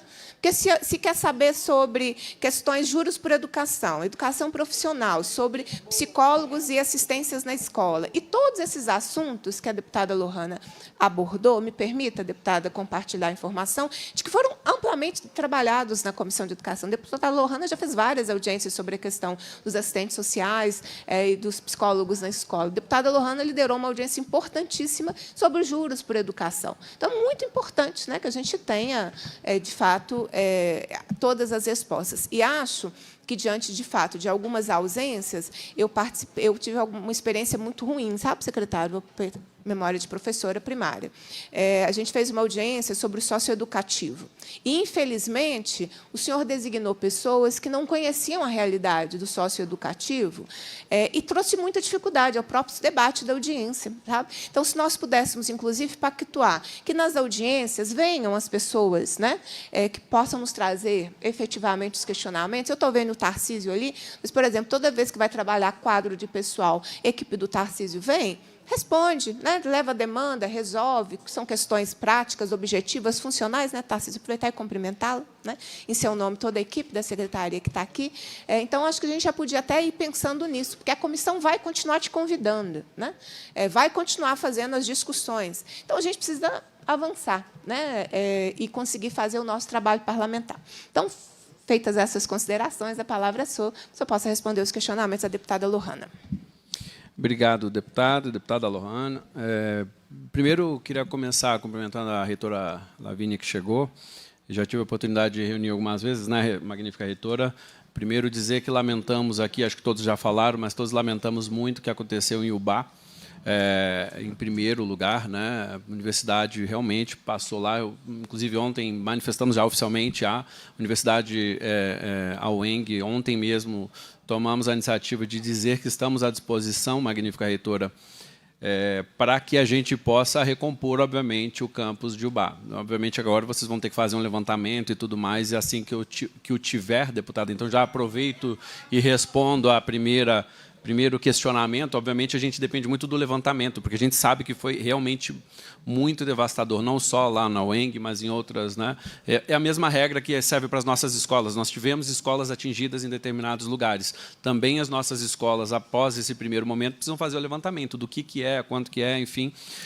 E, obviamente, estarei à disposição, magnífica reitora, para que a gente possa recompor, sim, o campus de Ubá, que é fundamental e importante para o desenvolvimento. Então, isso já fica aqui nosso posicionamento. O deputado não tem como falar de valores, de coisa, porque, obviamente, depende da demanda que virá ainda da universidade em relação ao que aconteceu lá, lamentavelmente, em Ubá. Então, obviamente, assim que a magnífica reitora tiver as condições, nós vamos reunir novamente. Né? Leandra já conversou também com a sua equipe, nos colocando à disposição. Inclusive, pode ser que tenham outros episódios ainda em outros lugares, a gente sabe que ainda a situação é delicada. Né? Então, em relação ao Ubá, eu acho que é fundamental que a gente entenda que estamos à disposição. Juros pela educação, deputada Lohane, primeiro, assim, Lohana, perdão, me perdoe, desculpa mesmo. Perdão mesmo, deputado. Deputada Lohana, aliás, com o meu nome Rocieli, sempre acontece, mas eu peço perdão mesmo, deputada Lohana. Deputada, acho que o Juros pela Educação é um programa fundamental. Eu participei de muitos debates, inclusive em nível nacional. Acho que um dos grandes problemas para o primeiro ano foi a demora na regulamentação, porque o próprio governo federal está trabalhando com um processo de regulamentação. Tem coisas que foram regulamentadas somente ao final do ano, até no início desse ano. O SISTEC, que é o sistema que contará as matrículas efetivamente, por exemplo, para os juros pela educação, ainda não está adaptado às próprias regras que foram trazidas. Então, tem uma série de coisas que foram feitas e reorganizadas a partir de dezembro agora, inclusive, muito mais recente. Dito isso, a nossa adesão em relação ao Propag do ano passado, nós tivemos um investimento pontual de 153 milhões nas escolas estaduais em relação ao valor do ano passado, tá, deputado? Porque é só a proporção em relação aos dias da adesão. Porque foi da adesão. Então, a gente só poderia fazer coisas após a adesão. Então, a gente teve que correr muito no final do ano, a gente executou. Muito focado nas escolas estaduais que oferecem vagas técnicas, então a gente teve compra de imobiliário, reequipamento das escolas, porque eram coisas objetivas, porque eu tinha que executar, né, salvo o melhor juízo, a data, eu peço perdão, deputado Lohana, caso eu erre, mas a adesão acho que foi no dia 23, alguma coisa assim, então eu teria que executar, e executamos a maior parte dos processos, a gente tinha pré-organizado algumas coisas, mas organizamos para esse ano. Para este ano, nós apresentamos já um plano, sim, ao Ministério da Educação, já trazendo aqui em relação à própria pergunta lá mais à frente que a senhora fez, nós já apresentamos, sim, porque nós tínhamos o prazo até janeiro, né, então foi apresentado um plano prévio. O próprio Ministério da Educação, a todos os estados, por conta do prazo que foi dado e com a regulamentação que foi dada em dezembro apenas, entendeu que seria necessário uma revisão dos próprios planos apresentados. Então, independente de qualquer coisa, o plano apresentado será revisto na metade do ano, deputada, por conta das próprias regras que estão sendo construídas. Então, ele não está escrito em pedra. Dentro da nossa atuação, obviamente, aqui nós temos um entendimento importante em relação à forma de atendimento do Propag, né? Ele permite, sim, lá no parágrafo 7º do artigo 71 do decreto do Propag, ele permite, sim, a contabilização de matrículas eventualmente privadas, desde que parcerias e financiadas pelo Estado. Então, isso foi permitido e será lançado no SISTEC, portanto, essas matrículas, que é o sistema específico do Ministério de Acompanhamento de Educação Técnica. Dito isso, não, mas ela também tem. Eu tenho participado, inclusive, das reuniões, outros estados também estão contabilizando. Essa é uma discussão que a gente tem participado diuturnamente. As matrículas serão contabilizadas, sim, para título de computar, deputada. Ao mesmo tempo, nós sabemos que essa não é uma estratégia única e nós estamos fortalecendo, sim, o número de matrículas próprias da rede estadual.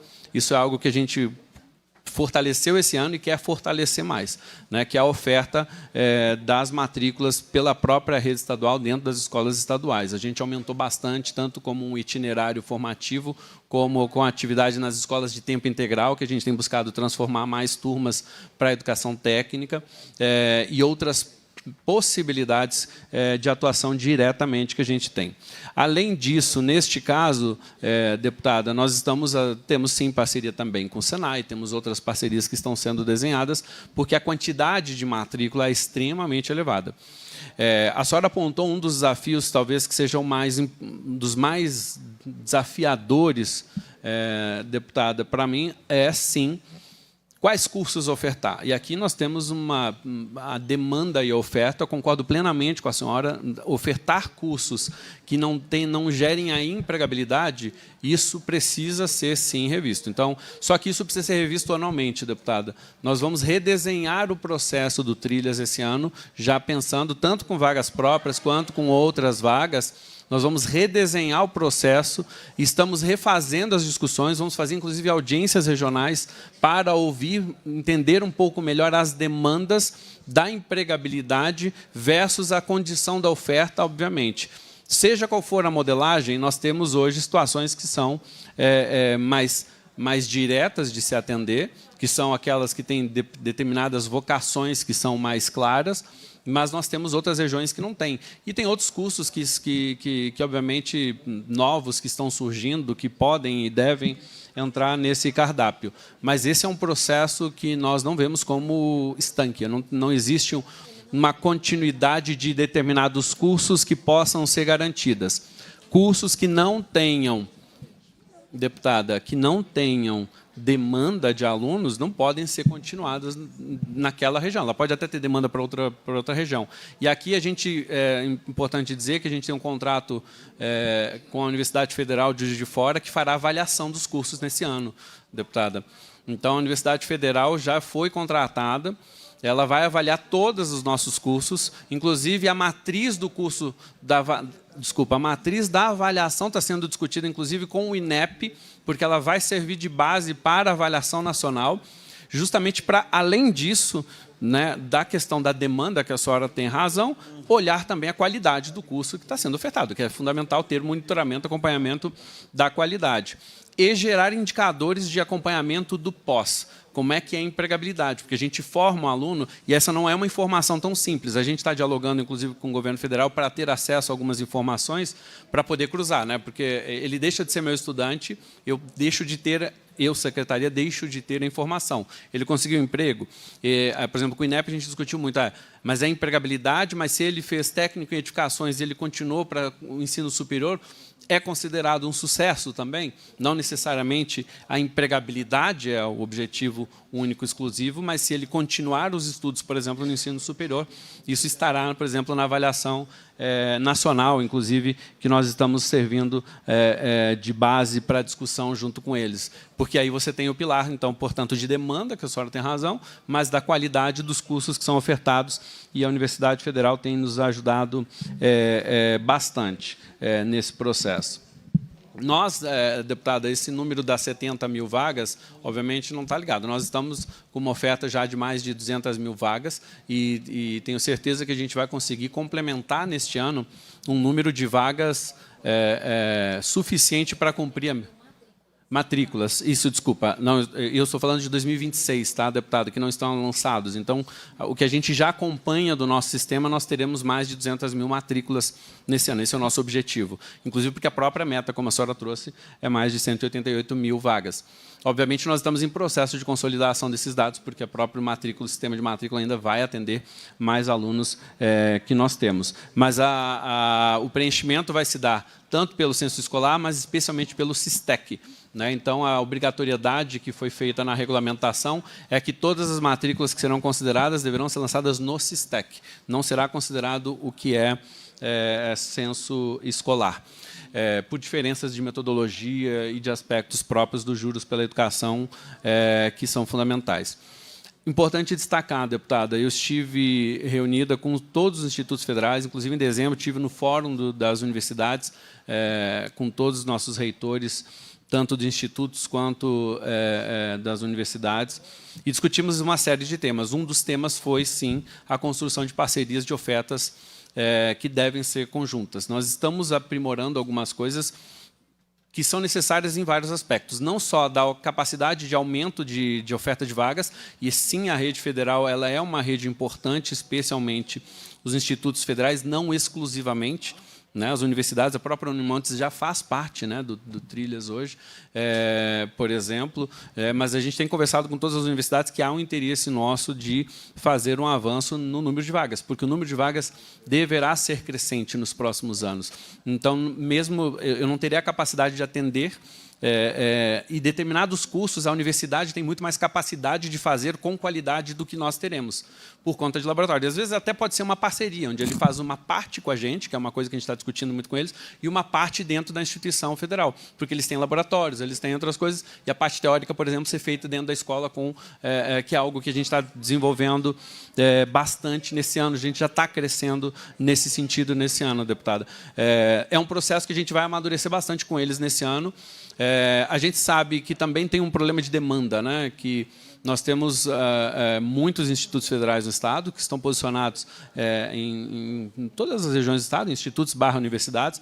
Nós temos também uma preocupação, tanto nossa quanto eles, para ter um mapeamento conjunto da oferta de vagas, porque também passa a ser quase que uma instituição ofertando o mesmo tipo de curso no mesmo lugar, muitas vezes não está trazendo a eficiência que deve ter enquanto sistema de oferta mais complexo. Então, a gente também está construindo um sistema de demanda de oferta conjunto. Esse é o nosso grande desafio neste ano, deputado. Não tinha como fazer para o final do ano, e a gente está construindo dentro desse ano.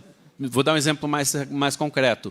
Por exemplo, onde uma escola estadual vai ofertar, se o Instituto Federal já oferta o mesmo curso, tem demanda para 2 cursos ao mesmo lugar? Né? Qual é o resultado disso? Essa é uma discussão que tem que ser feita muito a miúde, tanto deles quanto da gente. O planejamento de 2026 para os próximos anos é fazer absolutamente em conjunto no fórum, como eu estive discutindo com eles. Nós estamos... quanto ao plano de aplicação, deputada, a gente pode encaminhar, não tem problema, ele é um documento público, na verdade, sim, e é possível de se encaminhar. O cronograma de execução, nós estamos, como a regulamentação veio, nós estamos agora na fase de fechar as matrículas, né? Porque quando você fecha, aqui tem a ver sobre se está usando recurso por dentro ou por fora. Nós, nesse ano, estamos usando todos os recursos da educação para fazer o esforço pelas vagas. A forma de compreensão aqui do uso do recurso vai depender do bater a meta ou não. E o Estado, então, nem entrou na discussão em relação sobre se vai estar dentro dos 25, inclusive porque essa é uma discussão que o governo federal está fazendo, porque não estava normatizado até o ano passado. Essa é uma discussão que ainda está corrente lá dentro do próprio governo federal. Enfim, tenho participado de algumas discussões nesse sentido, mas lembrando que ele sempre depende do cumprimento, né? Cumprir a meta é uma forma de encaminhamento, não cumprir a meta é que você tem a obrigatoriedade de uso no recurso da educação. Nós estamos aumentando o investimento na área independente. Nosso cronograma é utilizar o recurso 100% para conseguir alcançar essas vagas. Desde o início do ano, a gente está com esse planejamento, mas ele vai ter uma execução maior no segundo semestre, considerando o nosso parte de planejamento, porque mesmo para um efetivo de recursos, obviamente, você tem licitações, você tem todo um processo administrativo que deve ser feito. Então, a maior parte de recursos, deputado, obviamente, tem coisas que já são computadas lá dentro do recurso, é importante destacar. Não é que são só despesas novas, são as despesas para as matrículas, mas haverá, sim, e como já aconteceu no final do ano, despesas novas. Essa é uma regulamentação também que saiu somente no final do ano e tem algumas coisas de interpretação que a gente ainda também fez consultas à CETEC em relação a isso. Redução, deixa eu ver aqui. Espero ter respondido todas essas. Se eu pulei alguma, deputada Lohana, me perdoe. Em relação às escolas cívico-militares, né, a senhora me perguntou de forma muito objetiva se nós vamos descumprir decisão judicial. Nós estamos cumprindo a decisão judicial, deputado. Em primeiro lugar, não há nenhum policiamento lá dentro. O que o nosso vice-governador disse é que nós vamos recorrer. Nós vamos recorrer e vamos continuar, sim, recorrendo e vamos brigar para que isso possa ser feito. Entendemos que, se feita a escuta, se a comunidade desejar... Eu só quero pedir, gente, para a gente... Essas respostas são muito importantes, não é? Para a gente ouvir, porque a deputada Lohana depois volta a palavra para ela, e aí a gente vai conseguindo aprofundar no debate. Tá bem? Obrigada. Obrigado, deputada. Então, nós estamos cumprindo a decisão. Nós vamos recorrer, deputada. Isso, nós vamos continuar no processo. E temos outras discussões. Em relação ao modelo, obviamente, eu não entendo que esse deva ser um modelo para todas as escolas. Isso deve ser um modelo que pode ser para algumas escolas. Assim como a gente tem um sucesso muito grande também com o Colégio Tiradentes, mas, obviamente, aqui com uma característica totalmente distinta. Não estamos falando da mesma característica, porque é um outro sistema, mas existem experiências importantes. Deputada, sobre os critérios de escolha em relação, tenho certeza que a senhora pegou daquela lista prévia que foi discutida, ela foi feita anterior a mim, né? Eu entendo que o processo de escuta deveria ser mais amplo, por mais tempo e com outro processo de discussão. Mas eu também só vou fazer essa discussão a partir da discussão jurídica do que é possível ou do que não é. Então, nós estamos com uma organização... não só para esse processo, mas para outros processos em parceria com a Polícia Militar, inclusive entrando aqui na questão, portanto, assim, na questão dos indicadores pedagógicos, acho que a maior consideração, acredito eu, que tenha sido feita em relação à própria escuta da comunidade, como um processo, né, onde a comunidade deseja se faz ou não. E, obviamente, eu sou muito claro em relação a isso. Se a comunidade não quer, a gente não faz. É simples, né? Se a direção da escola não quer, não se faz. Mas eu entendo que existem, sim, uma necessidade de reorganização do modelo. Acho que a gente vai dar um passo. Nós, atualmente, temos agora, dentro da Secretaria de Educação, justamente para ajudar a clarear um outro ponto que a senhora trouxe aqui em relação à escolha...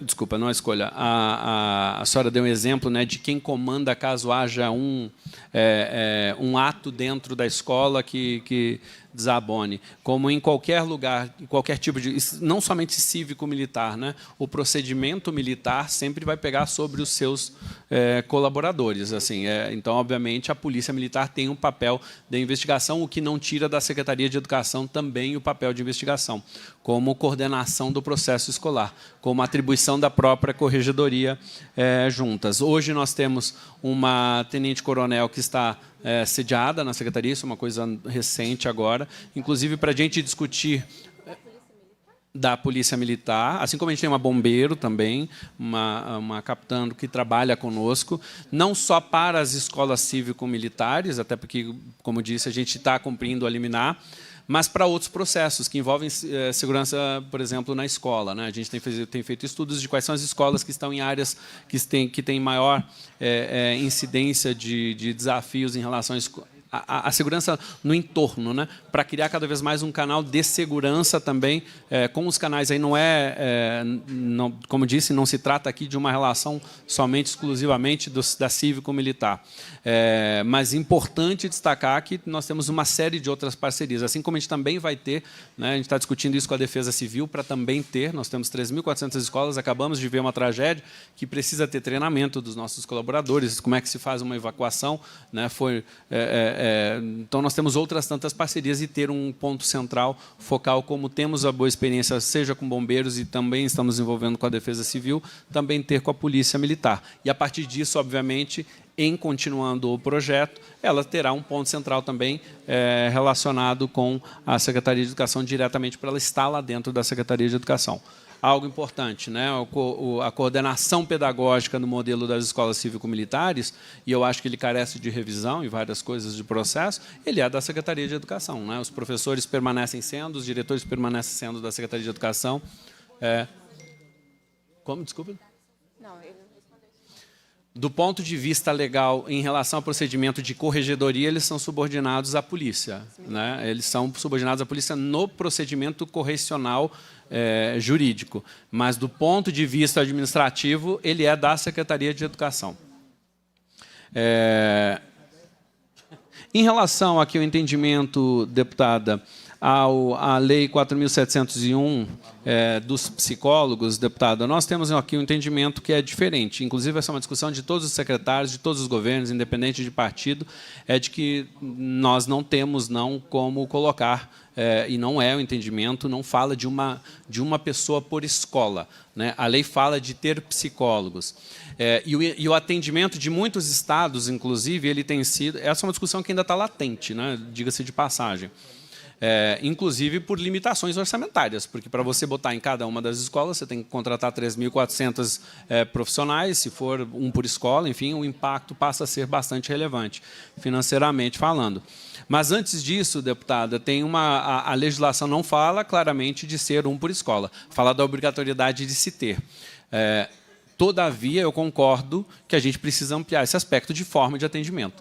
E nós estamos discutindo nesse programa de convivência que eu até citei aqui, de como ter centralizado, provavelmente dentro das superintendências, assim como hoje a gente faz com professores que visitam as escolas, garantir que 100%, a gente está estudando justamente nesse momento, como que a gente faz para garantir que 100% das nossas escolas tenham algum suporte psicológico e de assistência social, né, que não é para atendimento clínico. É importante dizer que o papel do psicólogo aqui é de suporte educacional, né, não porque a deputada Lohana sabe que muitas vezes as pessoas confundem, né? Então vai ter uma pessoa para atender meu filho, não.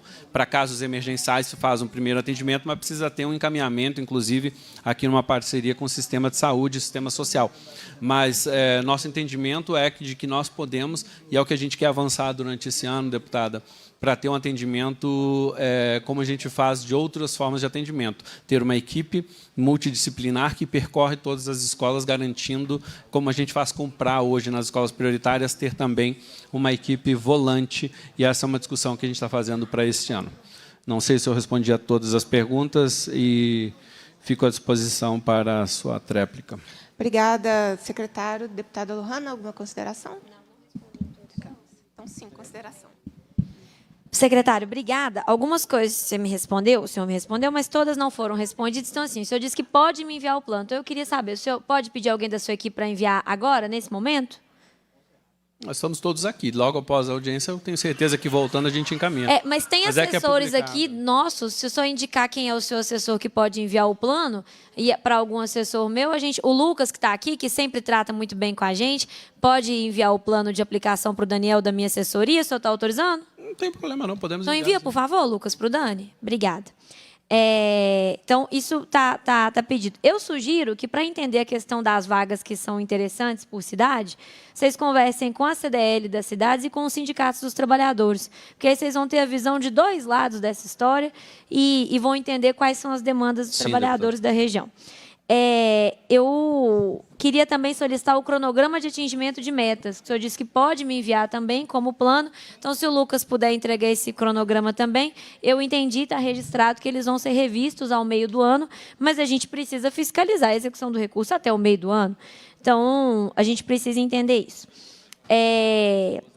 Sobre a questão das escolas cívico-militares, secretário, eu só queria te esclarecer, então. O que o vice-governador disse foi, eu coloquei entre aspas aqui, podem se preparar para me prender porque vou abrir colégio cívico-militar assim que eu virar governador. Por que alguém prenderia ele se a decisão judicial não fosse descumprida? Imagina, não prende nem gente que está condenado mesmo, devia ser preso. Ele que não fez nada de errado, por que ia ser preso? Só se fizer uma coisa de errado, né? Que seria descumprir decisão judicial. Então, o que o senhor disse é que o seu CPF não estará na reta. O senhor não vai topar a decisão do vice-governador de abrir escola cívico-militar assim que ele virar governador, de qualquer jeito. Então, é isso. Se ele quiser fazer, até correndo risco de ser preso, o senhor não fará. É isso? Já é para eu responder? Já? Não, estou só te perguntando para eu entender. Não, nós estamos cumprindo a Porque eu quero saber se a gente vai pedir a improbidade dele só ou de mais.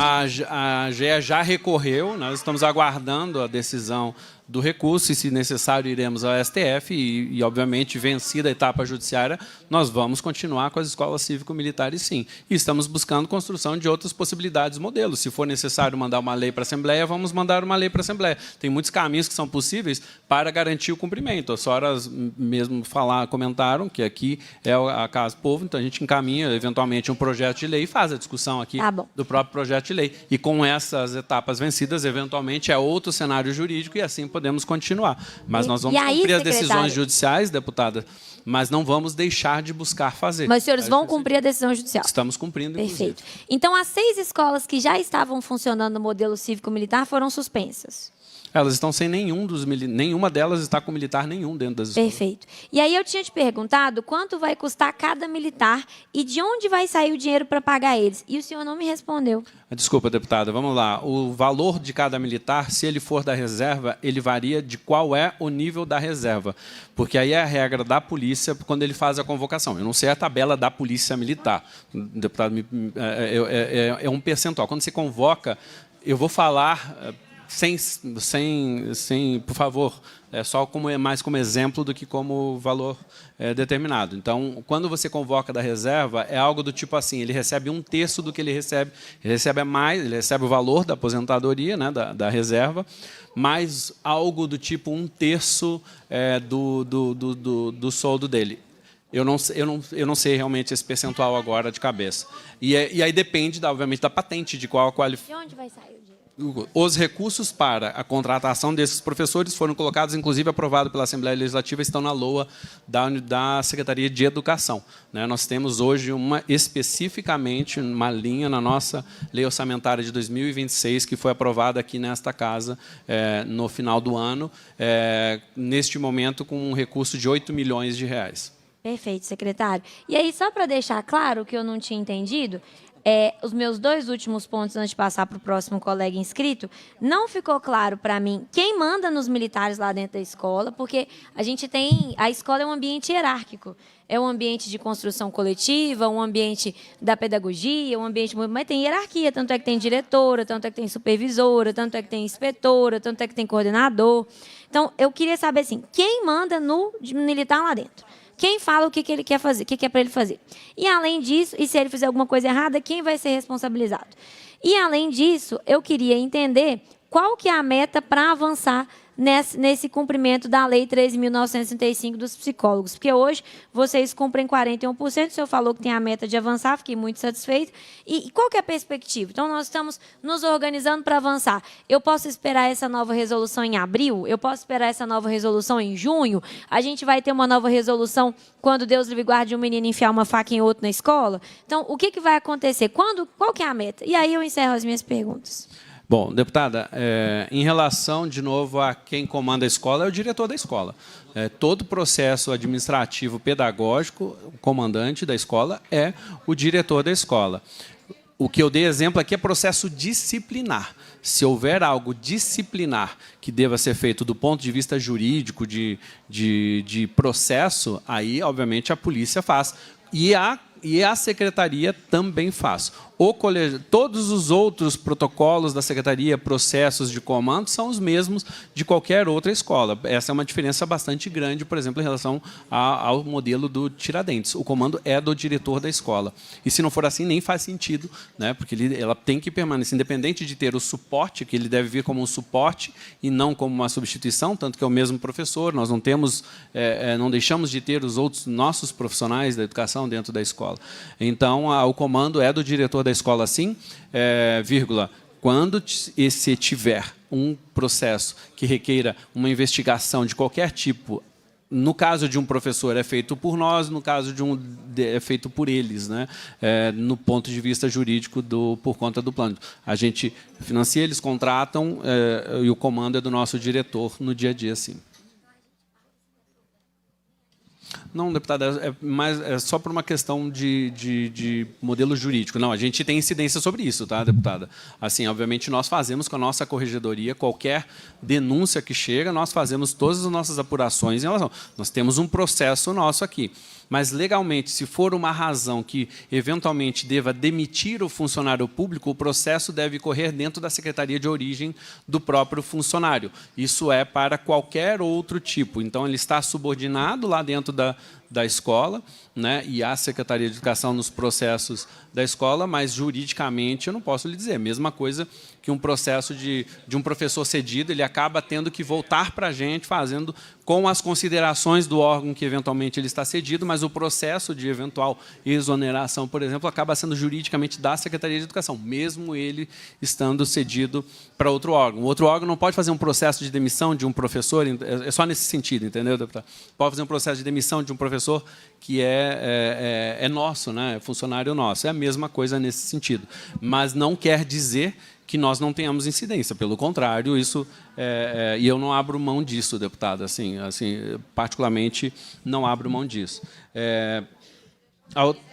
Oi? A meta do NAI, dos psicólogos, deputada. Vamos lá. Nós ainda não fechamos uma meta específica desse ano, mas eu quero chegar no modelo que eu chegue a 60% das nossas escolas ainda dentro desse ano com atendimento. Não é o psicólogo e o assistente social residente. Isso eu lhe afirmo que não é. Tanto que hoje mesmo esses atendimentos que a gente tem, o psicólogo atende mais de uma escola já neste modelo. Ele já faz esse modelo. Só que ele está dentro de uma escola. Nesse outro modelo, talvez a gente coloque mais profissionais para nos atender via superintendência. Porque aí, por exemplo, nas cidades menores, você precisa ter esse profissional circulando cidades. E aí tem uma série de logística, tem que dar suporte para essa pessoa poder chegar, qual é o tipo de atendimento que ele faz e tudo mais.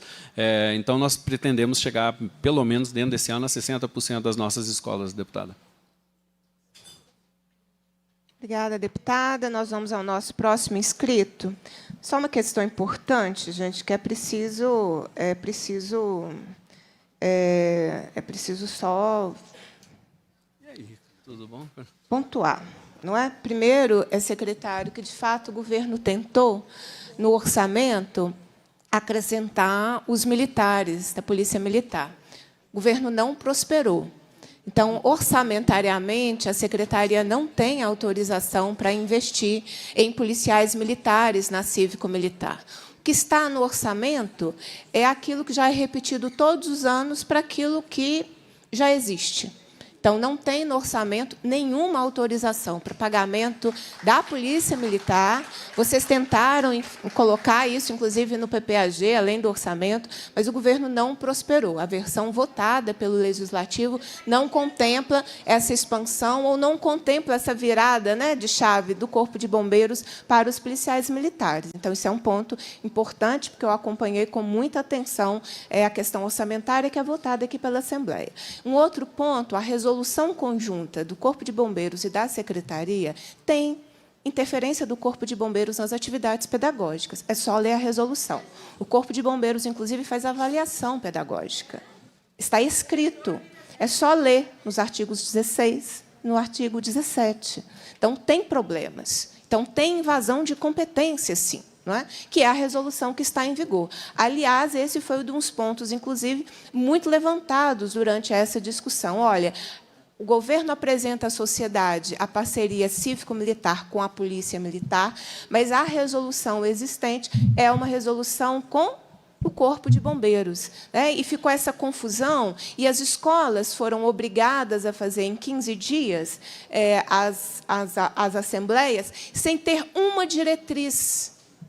Diretriz é uma resolução, um decreto, uma lei. Né? Não tinha nada, além de uma cartilha que não vale nada, porque, no serviço público, você precisa ter a norma pertinente. Né? Então, para a gente também não sair com uma falsa ideia de que tem orçamento para fazê-lo, de que não tem interferência pedagógica, a regra atual tem, sim. É só ler a resolução que a gente vai identificar lá. Mas sobre militares, não tem, porque o governo tentou avançar, mas o orçamento aprovado pela Assembleia não possibilitou esse avanço. Isso foi retirado do orçamento. Então, é outro ponto importante. E aí é preciso destacar também essa diferença, né? Quando a deputada Lohana cobra mais assistentes sociais e mais psicólogos nas escolas, a gente escuta a palavra impacto. Mas sobre o programa cívico-militar, aí a gente não tem que ver impacto. Né? Então, assim, merece no caso dos assistentes sociais e dos psicólogos, tem legislação, tem regra, tem tudo. É só aplicar e expandir, melhorar, enfim, tudo que pode ser feito. A cívico-militar não tem nada, gente, além do debate ideológico. Não tem a norma pertinente, não tem orçamento. Há, inclusive, um debate no STF que estados e municípios não têm competência para fazer seus próprios programas, porque, gente, as regras são nacionais, né? Então, a qualquer hora, inclusive, o STF decide em definitivo isso. Mas para não criar uma confusão de que é possível, de que, do ponto de vista da legislação, está tudo bem. Não, não está. Minha área não é segurança pública, mas eu preciso lembrar a vocês que o governo do Estado limita dinheiro para gasolina das viaturas policiais das cidades de vocês, não é? Outro dia, a Segurança Pública fez uma audiência sobre isso. Então, há uma contradição. Você tem um déficit de pessoal, que chega a 30%, dependendo da área. Você não tem gente, você não tem dinheiro para gasolina, mas você vai ter dinheiro para pagar 1/3 a mais para o policial, para ele ir para uma área que não é a dele, né? Que não é a escola, não é a dele, como nós não vamos para os batalhões, né? A função pública aí tem uma grande confusão. Mas, enfim, feitas essas considerações, eu vou passar para os questionamentos. Eu falei que eu ia alternar para a gente garantir participação social nessa audiência, mas me permita, antes de passar para o Túlio, que é presidente da DUENG, Túlio, eu vou reforçar o pedido dos 5 minutos, para que a gente consiga ouvir o máximo de pessoas, porque a gente vai ter um limite aqui, que é um limite a gente tem plenário de votação na Assembleia. Então, no horário do plenário da votação, nós não estaremos em audiência pública mais. Então, vou te passar a palavra para que você traga aí seus questionamentos, mas me permita, antes, fazer alguns registros que estão... A gente está com muita participação virtual. Me permitam, então, trazer aqui da Virgínia, de Janaúba, que é sobre o SESEC. O ensino fundamental no SESEC atende a um público que a rede regular não consegue abraçar. Retirar essa modalidade não é apenas uma mudança administrativa, é desconsiderar as barreiras de tempo, trabalho e transporte que só a pedagogia flexível do SESEC é capaz de superar com sucesso. E, no decorrer das próximas intervenções, eu vou fazendo mais leitura de participações. Túlio, obrigado pela presença, seja bem-vindo, e com a palavra para que você traga os seus questionamentos em nome da ADUENG, que é a Associação dos Docentes da Universidade do Estado de Minas Gerais. Bom dia. Agradecer novamente à deputada Beatriz Cerqueira por essa oportunidade. Cumprimentar a magnífica reitora da UENG, a professora Lavínia, os demais deputados presentes, companheiros e companheiras de luta. Cumprimentar também o secretário, todos presentes aqui. Reforço a solidariedade a toda a população trabalhadora da Zona da Mata Mineira, em especial a questão, né, da comunidade universitária de Ubá, que é muito importante aí essa solidariedade, que ações concretas para que nós possamos retomar as atividades o mais breve possível, com as condições de trabalho para os docentes, técnicos administrativos, também os locais apropriados de ensino para os estudantes. Reforçar aqui, aí gostaria de lamentar, assim, né, infelizmente, porque não teve nenhuma apresentação aqui relacionada a um plano de trabalho para a educação superior. O secretário de Estado de Educação não apresentou nada, absolutamente nada relacionado às duas universidades estaduais, a UENG e a Unimontes. E nós gostaríamos também de registrar que o último secretário ele foi capaz, né, de apresentar uma proposta de extinção da Universidade do Estado de Minas Gerais, com muita mobilização de toda a comunidade acadêmica, das 22 unidades, por todo o Estado de Minas Gerais, nós conseguimos a manutenção dos imóveis da UENG e exigimos, por parte do governo do Estado de Minas Gerais, o arquivamento imediato do projeto de lei 3738. O UENG, quem conhece, defende. O UENG, quem conhece, defende. E tem uma pauta muito importante, porque essa ausência de planejamento, né, o Darcy Ribeiro já nos ensinou, é um planejamento.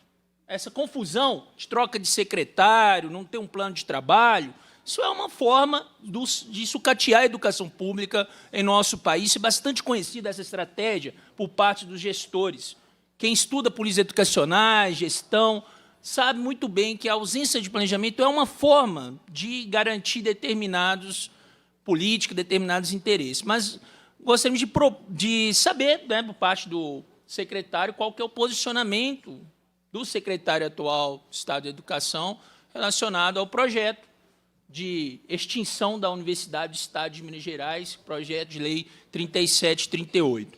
Também gostaríamos que o secretário apresentasse o compromisso em garantir a autonomia universitária, que vem sendo desrespeitado por parte do governo Zema, nesses últimos 7, 8 anos já de governo Zema, não respeita a autonomia universitária, e nós temos uma proposição.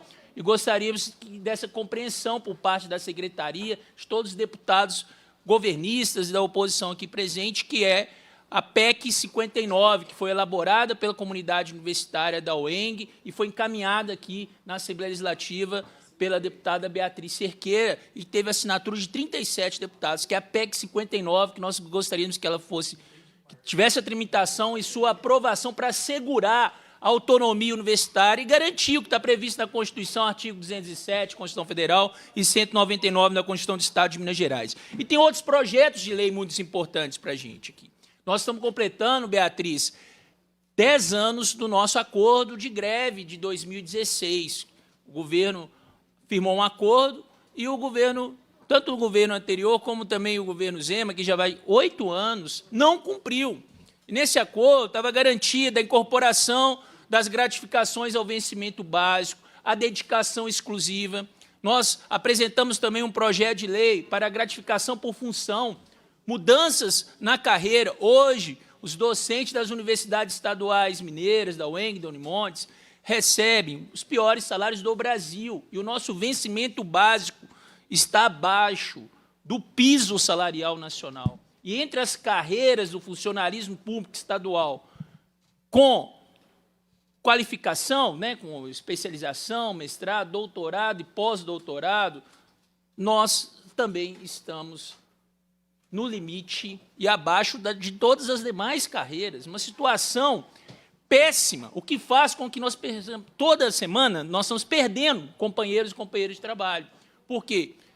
O vencimento básico, a carreira, não garante a valorização profissional.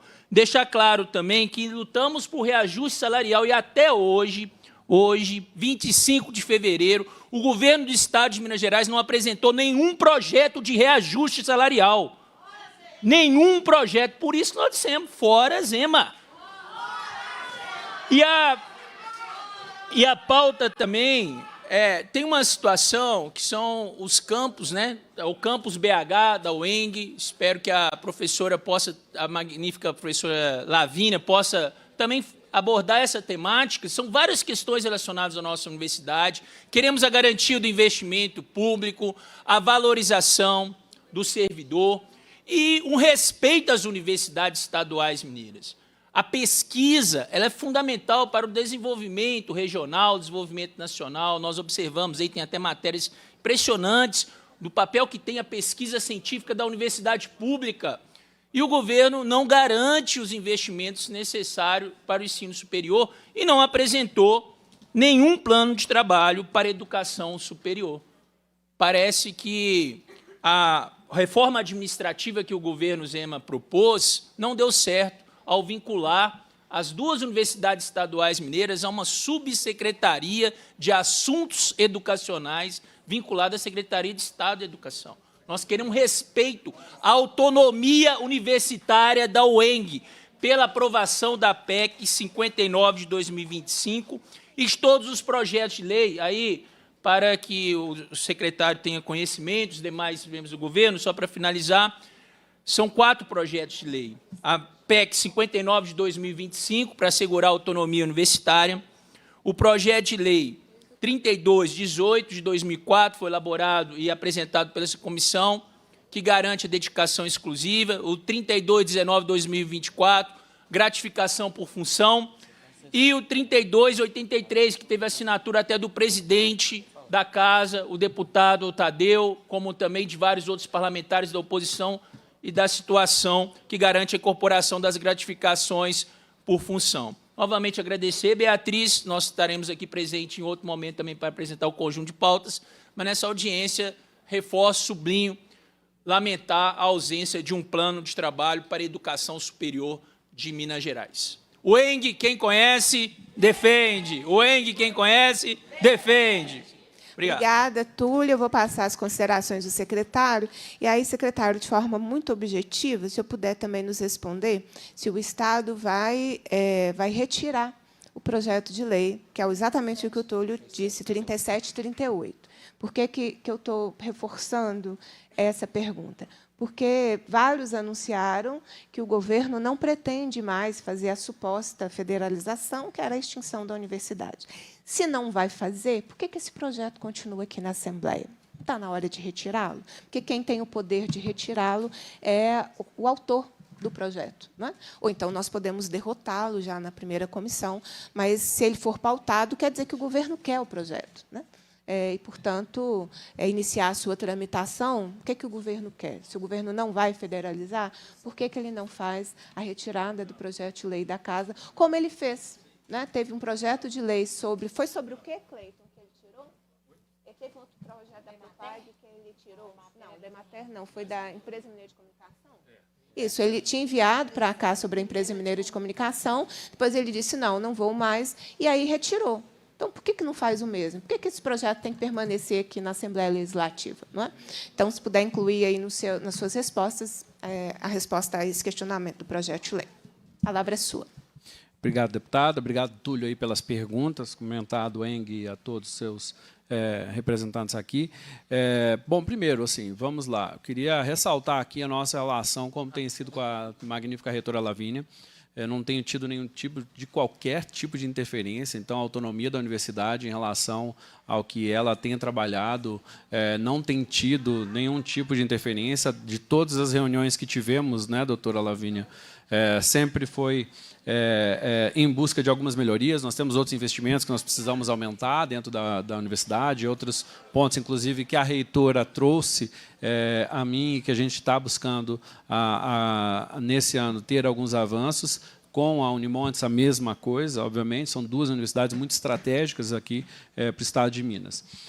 Então, eu, particularmente, tenho um tremendo respeito à instituição e, obviamente, vai ter sempre meu apoio.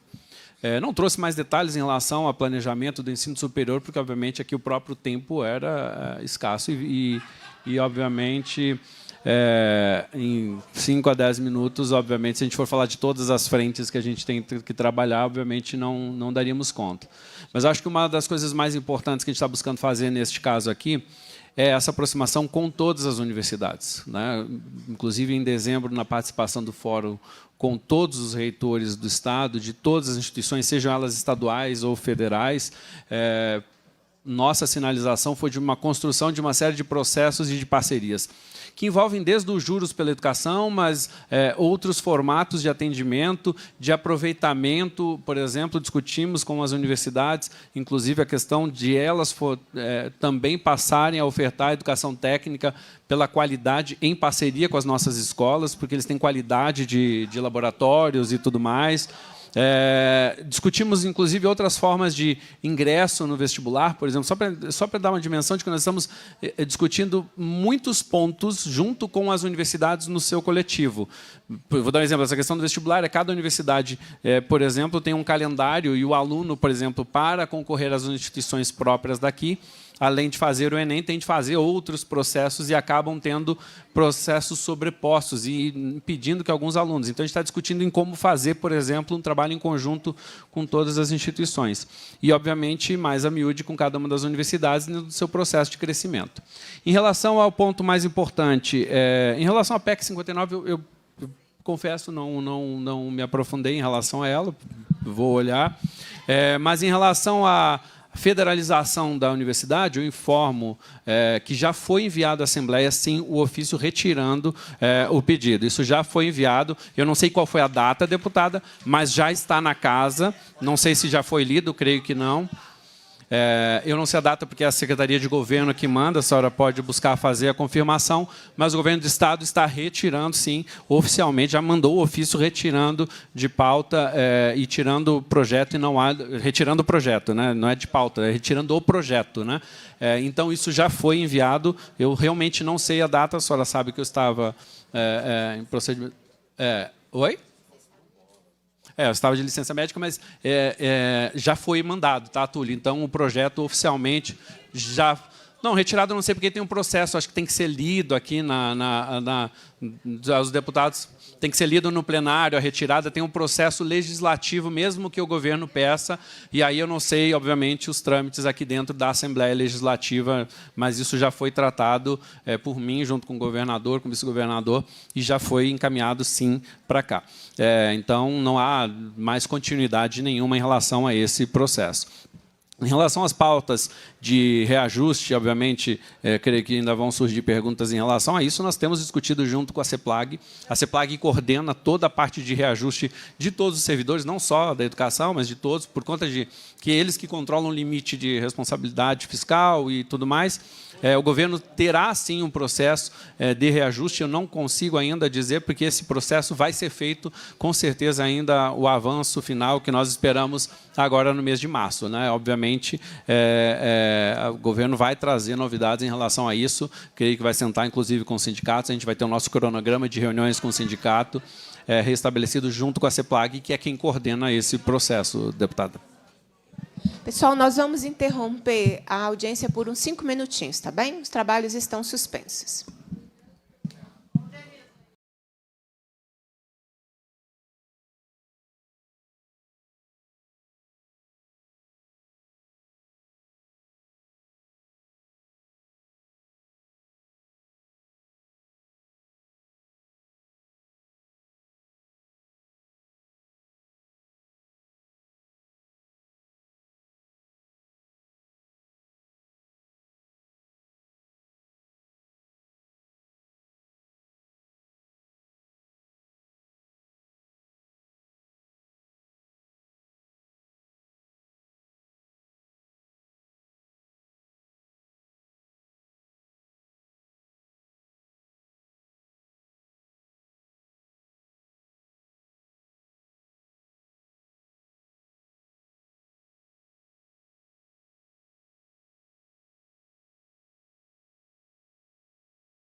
As considerações do deputado Leleco Pimentel.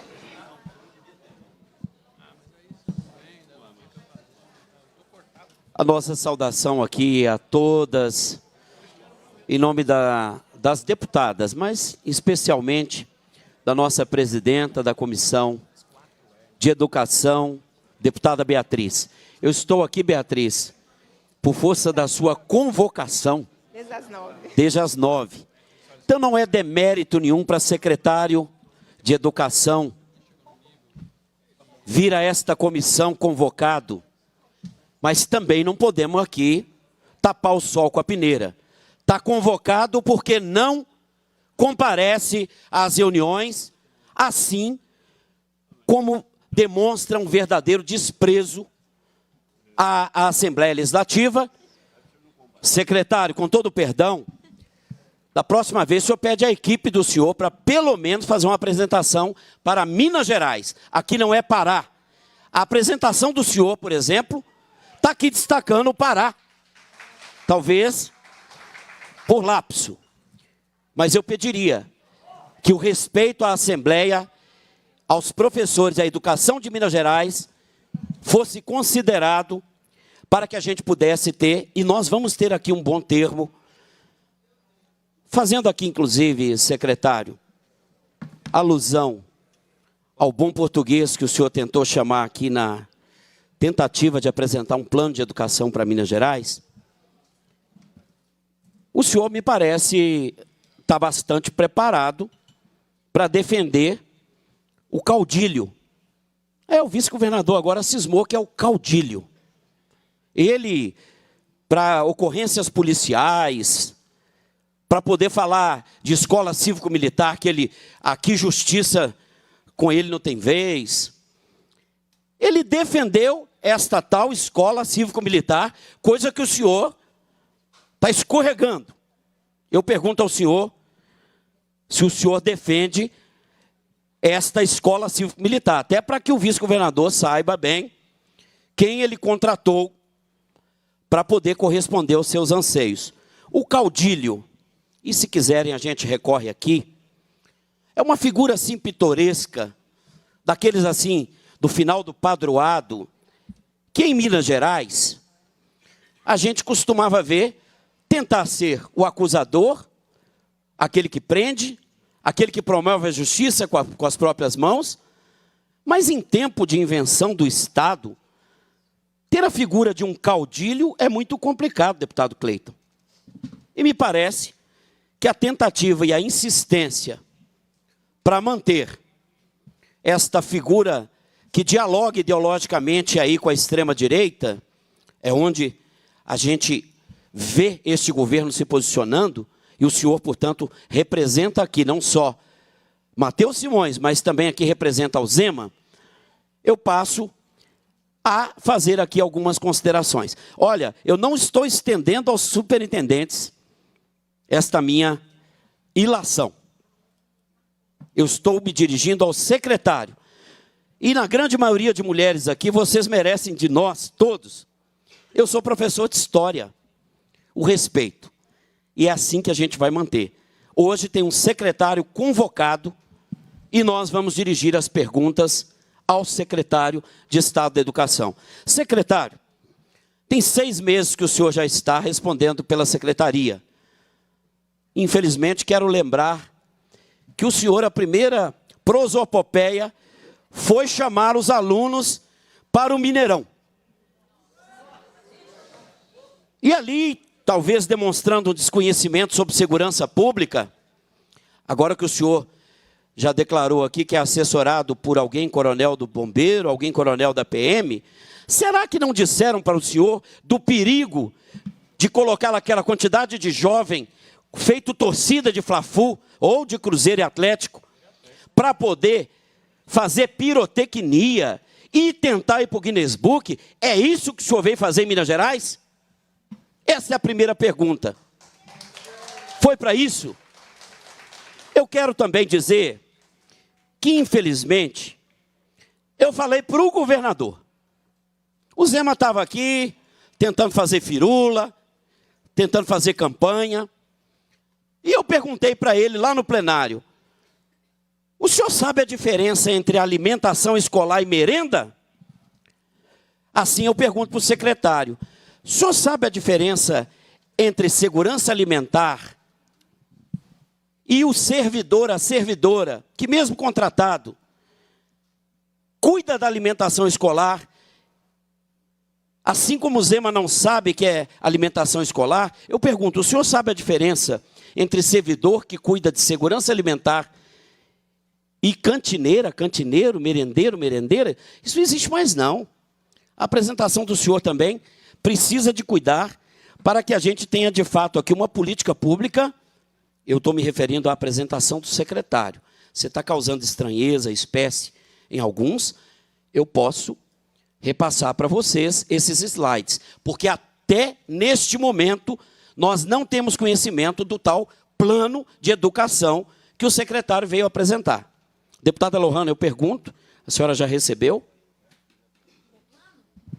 Porque o secretário autorizou, a senhora já recebeu? Daniel, meu assessor, recebeu o plano? Ainda não recebemos o plano, então, secretário. A única coisa que eu posso me referir, me perdoe, secretário, são esses slides do Estado do Pará. Quem que é a pessoa? Perdão. Liga para ela aí, gente. Por favor. Obrigado, deputada Lohana.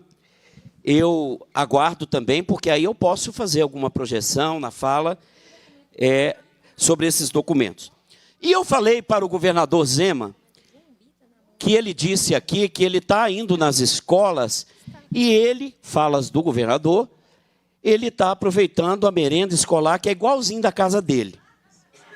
Foi o Zema quem disse. E eu, quando o convidei, eu disse a ele, e o senhor está sabendo que o secretário não repassou nenhum real para as escolas família agrícola, que inclusive funcionam com base na pedagogia da alternância e que ano passado não tiveram nem um centavo de alimentação escolar, corrigindo ali o governador? E ele me disse assim, estou sabendo não. Eu falei, então o senhor fala com o secretário de Educação? E nessa semana, deputada Beatriz, tive conhecimento que o Zema foi conhecer uma das escolas família agrícola. Que bom! Mas aquela não é a realidade das escolas família agrícola de Minas Gerais. Mas eu soube do diretor Alex que o governador ficou sabendo que o que os alunos comem ali não é aquilo que o Estado, por seu dever, deveria repassar para a alimentação escolar. Entanto, não venha, secretário, com essa falácia de que vocês têm segurança alimentar em Minas Gerais. Porque hoje são as emendas parlamentares que estão, por meio de planos que as direções das escolas apresentam, adquirindo equipamentos, inclusive, faltando carteira, faltando freezer, faltando toda sorte de infraestrutura para as escolas bem funcionarem. Inclusive, não sendo adquiridos produtos da agricultura familiar, porque as escolas não possuem nem restaurante adequado, eu estou falando restaurante para provocar, porque são cantinas. E assim eu entendo por que o senhor chama quem prepara o alimento de cantineira ainda. E aqui eu chamo a atenção, enquanto o governo federal aumentou para 45%, o mínimo para a aquisição da alimentação escolar da agricultura familiar, eu queria saber do senhor qual é, de fato, o plano que o senhor tem para que as escolas aumentem para além desse mínimo, porque quem coloca alimento de verdade, em qualidade, nas escolas, inclusive para os professores, é a agricultura familiar, e não o agro, que vem cheio de tóxico. E que bom que os alunos estão tendo consciência de que eles podem ajudar a fiscalizar na compra e naquilo que vai à boca, pois, afinal, nós estamos defendendo segurança alimentar aqui também na Comissão de Educação. Deputada Beatriz, um dado de uma audiência pública realizada em parceria com Vossa Excelência. A nossa professora Isabel, da UFMG, nos trouxe um dado, secretário, alarmante, que me parece ser uma política deste governo Zema. De 2019 a 2022, foram fechadas 2.598 escolas do campo em Minas Gerais. Atente-se para esse dado. Nossa, 2.598. Posso trazer o dado para o senhor aqui com maior tranquilidade. Até 2022. Nós pedimos um monitoramento neste último período de 2023 até 2025. Ultrapassa, Silvinho, 3.000 escolas do campo fechadas em Minas Gerais. E aqui nós assistimos a completa ausência de um plano que, de fato, fale sobre a educação quilombola, a educação indígena, a educação do campo nos assentamentos, das escolas família agrícola. E, mesmo sendo autor da lei, que aprovada nessa casa, criou o marco da pedagogia da alternância, nós hoje não podemos nem investir recursos de emendas parlamentares, porque não há sequer o cuidado de regulamentar a lei que esta Assembleia e o governador, por obrigação, promulgou, colocando o campo como o completo abandono para uma política de educação no estado de Minas Gerais.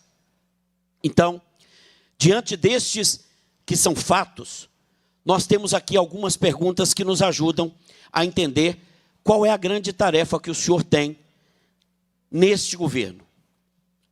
E pergunto, qual é de fato o plano que o senhor tem para que as escolas cumpram com o mínimo de 45% da aquisição da agricultura familiar?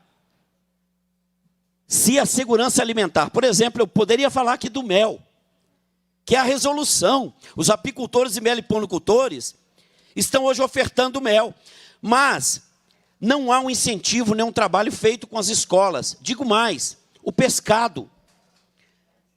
Não há congelador para colocar nem as frutas.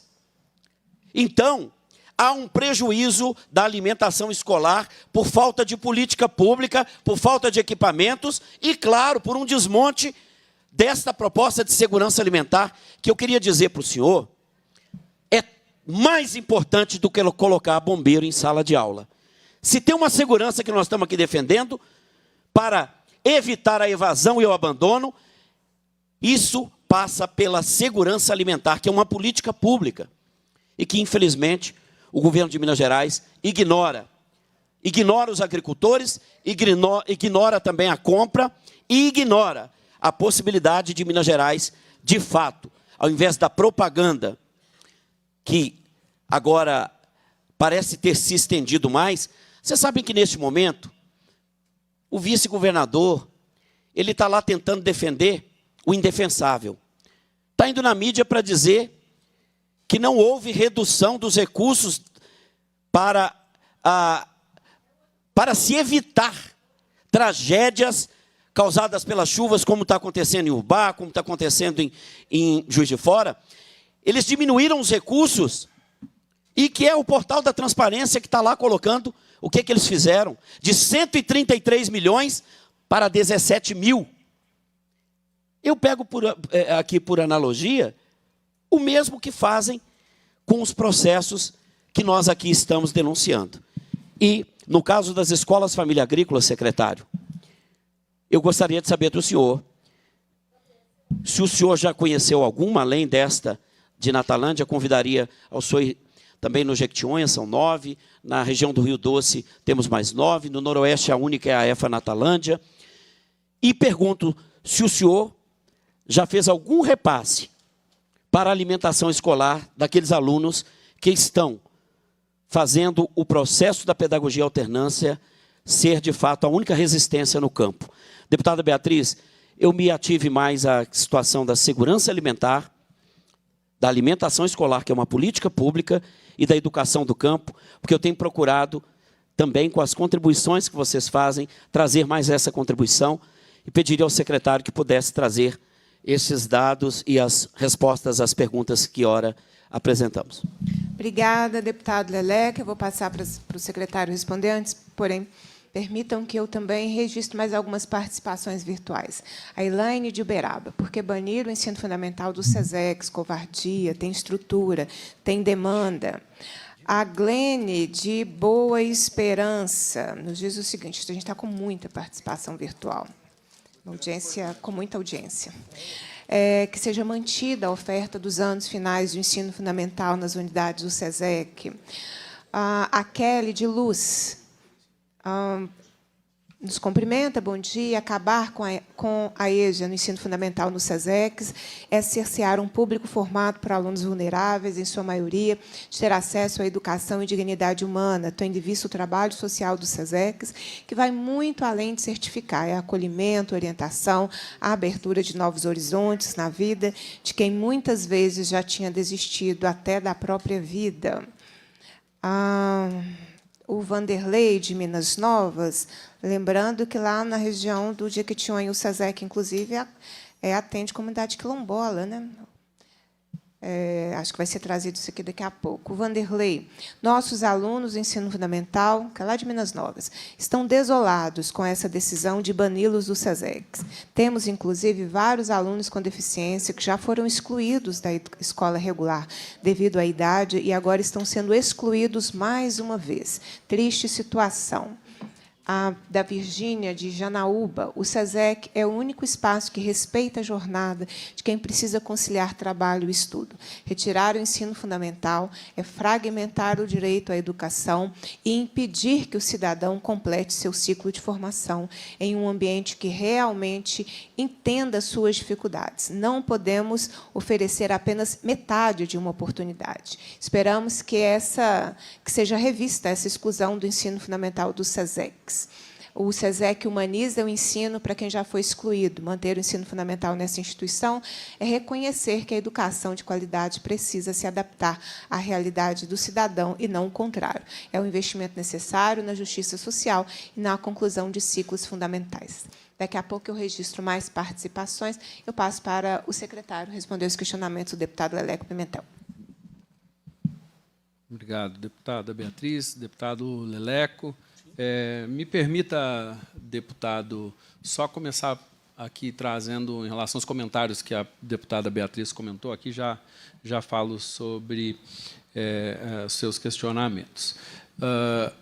Em relação ao SESEC, né, a portaria do final do ano, ela precisa ser revista, e nós vamos fazer uma revisão, sim, deputada. Primeiro, nós vamos abrir, sim, ensino fundamental, estamos abrindo, inclusive, em alguns lugares, e vamos revisar. Nós temos um encontro com os diretores de SESEC, planejado agora para o mês de março, com todos. Oi? Não me lembro o dia agora, deputado, mas vai ser assim. A gente vai ter, por exemplo, com a educação indígena, todos os diretores indígenas estão vindo também, a gente vai ter com diretores de escola de tempo integral, para começar a olhar as especificidades. Vai ter também com a educação quilombola e vai ter, sim, com os SESECs. Eu já informei. E será ainda no mês de março. E, nessa oportunidade, a gente vai apresentar uma nova proposta de rediscussão em relação a isso, para depois essa publicação. Nossa previsão é até o final do mês de março a gente regularizar. Mas a intenção, a gente tem aberto em escolas, inclusive, já a educação de jovens e adultos, para o ensino fundamental, especialmente presencialmente, né? Eu acredito muito mais no presencial, obviamente. Entendo que sim, nós temos que nos afastar do EAD, eu não tenho nenhum problema em relação a isso, até já foi colocado aqui também. Então, nós vamos fazer a revisão e a gente apresenta isso também, pode encaminhar, a partir dessa reunião com o SESEC. O senhor sabe que a sua resolução ela dá um prazo de 90 dias. Depois de 90 dias, as pessoas estão banidas mesmo. Elas estão a gente vai revisar antes disso. Elas são obrigadas a serem certificadas e expulsas do SESEC. A gente vai revisar, a gente vai fazer essa discussão com o SESEC no mês de março, por isso do prazo agora vai até o final do mês de março. Eu queria, já dentro do que o senhor já está trazendo de retorno, eu queria, se necessário, a gente marca uma audiência específica para isso, porque eu quero... a educação de jovens e adultos não está ampliando na rede regular.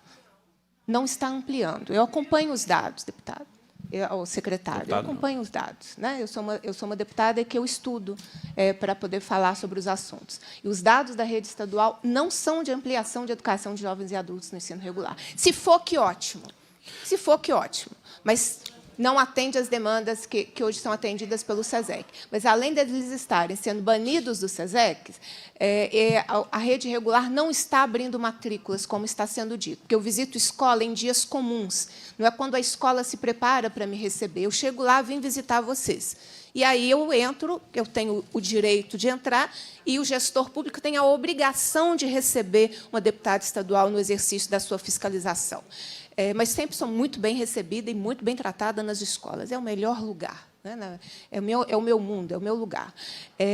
Mas não está tendo essa abertura de matrículas de educação de jovens e adultos. Então, eu gostaria de pedir que o senhor encaminhasse à comissão, ao meu gabinete, essas informações de abertura de matrículas, porque a realidade que nós acompanhamos e que eu fiscalizo com muito zelo não é essa. Mas, de toda forma, eu só aproveitei a oportunidade, só abri a possibilidade. A próxima intervenção vai ser sobre o SESEC, e aí nós vamos ter a oportunidade de aprofundar a respeito, para não perder o eixo do que tudo que o deputado Leleco questionou a secretaria. Bom, vamos lá. Então, vamos focar, depois a gente volta no tema. Deputado Leleco, obrigado pelas perguntas. Primeiro, que segurança alimentar, sim, se faz com os profissionais, que aqui, tradicionalmente, se chama de cantineiro, em outros lugares se chama de merendeiro, em outros tem outras nomenclaturas, mas os profissionais que trabalham, obviamente, são fundamentais. E aqui, tanto é encarado assim pelo governo, deputado, que em 2018 o investimento estadual em alimentação escolar foi de 46 milhões, esse ano nós vamos ultrapassar 500 milhões somente neste ano, tanto para a compra de itens e tudo mais. E, inclusive, tanto concordamos com a agricultura familiar, que eu acho que é um pilar de desenvolvimento e de oportunidade, que nós estamos chegando próximo de 40% da parte do recurso estadual com o uso da agricultura familiar, deputado. Inclusive, só porque eu vou separar, depois eu vou falar do outro ponto que o senhor trouxe. Então, há, sim, um crescimento de investimento bastante elevado. Em relação, especificamente, aos casos que o senhor trouxe, primeiro, esse fechamento de 2.598 escolas só é possível, provavelmente, e aí permita... tem as redes municipais aqui. Aí eu não conheço o número que o senhor trouxe até 2022. Só para... Tá bem. Os dados são da UFMG, professora Isabel dos Anjos. Mas englobam os municípios, né? Que eles tinham muito mais, é só para registrar. Atualmente, nós temos 22, elas são conveniadas, né? Um modelo de convênio, se repassa o valor do Fundeb, e nós estamos agora, ao final, discutindo exatamente sobre outros repasses possíveis, incluindo a alimentação escolar, para essas 22 escolas. Então, acho que é possível, sim, que a gente possa ter avanço em relação a isso. Lembrando que é um convênio, né, nessas 22 escolas que a gente tem estaduais, aí estou me referindo às estaduais, e, salvo o melhor juízo, posso estar com o número aqui trocado, deputado, mas a gente tem aqui um número ainda que, obviamente, precisa ter um olhar maior, especialmente para algumas regiões do Estado, né? O senhor citou algumas, mas, obviamente, tem algumas regiões do Estado que precisam ter um desenvolvimento maior. Pedagogia da alternância é fundamental nesse processo de inclusão do jovem que vai trabalhar, né, junto com a sua família, para voltar, para não se distanciar da escola. Então, entendo perfeitamente a necessidade de você ter a adaptação da metodologia para que o estudante não abandone a escola, extremamente a favor. E acho que a gente pode, sim, e é uma prioridade para a gente, segurança alimentar lembrando que a gente busca, o senhor citou alguns itens aqui, né, de cardápio, a gente tem buscado comprar muitos itens, né, e aprimorar cada vez mais para trazer mais cooperativismos, cada vez mais as famílias propriamente, não intermediários, né, porque você tem no processo das chamadas públicas, mesmo do recurso federal, isso é um problema nacional, limitações, como a gente defende, que aumente o número da DAP, no caso do recurso federal, que você tem uma limitação, né, de 20 mil e alguma coisinha, salvo engano também, deputado. E, no final das contas, se uma família vende 20 mil para o Estado, ele já não pode vender de novo no ano, né? Isso é um valor que não faz sentido, mesmo dentro da agricultura familiar hoje, considerando todos esses processos. Mas, ainda assim, nós alcançamos 43,61% no último dado oficial, a gente ainda está consolidando do ano passado, e vamos avançar mais em relação aos próximos anos. É uma prioridade, desde que a gente consiga realmente, efetivamente, aprimorar cada vez mais a chegada na agricultura familiar, efetivamente, como que o agricultor fornece diretamente. E sobre, então, portanto, essa questão do cardápio, nesta modelagem, a gente trazer, obviamente, a discussão do reforço para refeições e a segurança alimentar ser garantida para todos os nossos alunos, que é um dos grandes objetivos, e a gente tem trabalhado nisso no governo. Presidente, é uma tréplica rápida, porque eu tenho que contribuir para os demais falarem. Secretário, o senhor não responde às questões aqui colocadas. Eu queria informar o senhor que nós somos autores da Lei 25.263. Não dá para a gente mais ter termo de fomento para garantir a alimentação escolar. O senhor não me responde, porque tem um ano que esses alunos não têm um centavo, o secretário anterior, o senhor, e os 6 meses para a alimentação escolar. Então, eu vou deixar com o senhor, talvez, essa tarefa da gente, agora, podendo equiparar as escolas família agrícola, que funcionam por meio da pedagogia da alternância, tanto para efeito da escola quanto do aluno, à escola pública. Portanto, é lei. O que a gente pode superar e devemos superar para que a gente não tenha esse nível de insegurança alimentar causada justamente por quem deve garantir o repasse de recurso para as escolas. E de modo que eu deixo aqui registrado também que nós, parlamentares, também estamos buscando uma resposta imediata para podermos destinar os recursos das emendas para que estas escolas possam receber, como mandamos para todas as escolas de Minas Gerais. Deputado, eu acho que eu paro por aqui, mas dizendo que nós vamos ter uma audiência pública para tratar melhor desse tema e com a mesma responsabilidade de chamar os movimentos campesinos e lembrar que fechamento de escola no campo é um crime. E, por esta razão, nós estamos denunciando o Estado, ele é quem tem incentivado o êxodo rural, de fato, quando nós estamos tentando, com essa resistência, com a educação no campo e do campo, poder, de fato, ter aí a dignidade daqueles e daquelas que optem pelo campo por ali permanecer. Muito obrigado. Obrigada, deputada. Eu vou passar as considerações do deputado agora, professor Cleiton, presidente da Comissão de Cultura e também membro desta comissão. Presidente, boa tarde. Em seu nome, cumprimentar os demais deputados e deputadas. Toda a mesa, na pessoa da magnífica reitora Lavínia, da minha querida Universidade do Estado de Minas Gerais, de onde eu tenho orgulho de ter saído como formado em licenciatura em História, para depois vir fazer um bacharelado aqui também na UFMG, mas orgulho de ser o ENG, quem conhece defende. Quero cumprimentar o secretário, mas, presidente, eu não poderia dizer também de me manifestar nesse momento de dor que a gente vive em Minas Gerais. E se tem um deputado que está nessa mesa aqui, que eu respeito, é o deputado Gustavo Valadares. O deputado Gustavo Valadares vem de uma escola de fazer política em Minas Gerais, que é do diálogo, da conciliação, herança do seu pai, da escola de Antônia Anastasia, e eu sei da proximidade do deputado Gustavo Valadares com o atual vice-governador, e que vai assumir como governador dia 22. O deputado Valadares, só precisa orientar esse rapaz. Ele está descontrolado. A fala dele hoje foi lamentável, culpando as prefeituras, quando, na verdade, era momento de unidade em nome daqueles que foram afetados na sua vida, na sua dignidade. Deputado Leleco Pimentel, nós, como católicos, nós estamos vivendo a campanha da fraternidade. cujo tema é moradia e fraternidade. Era o momento de você discutir onde estão morando os pobres e como evitar que esses pobres morem nesses lugares. Era o momento de chamar para uma conciliação e não fazer politicagem tripudiar em cima dos cadáveres.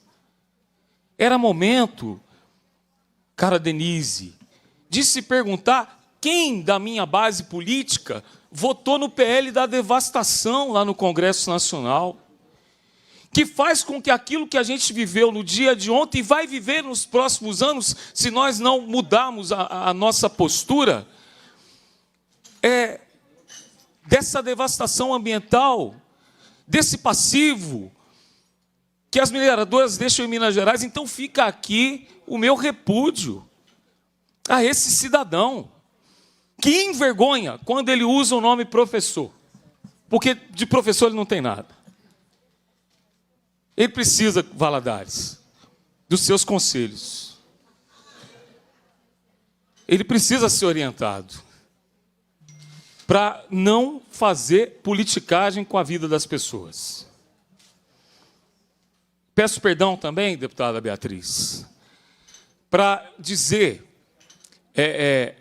que aqui é um momento que depois de tanto tempo nós aguardávamos, receber aqui o secretário de Educação.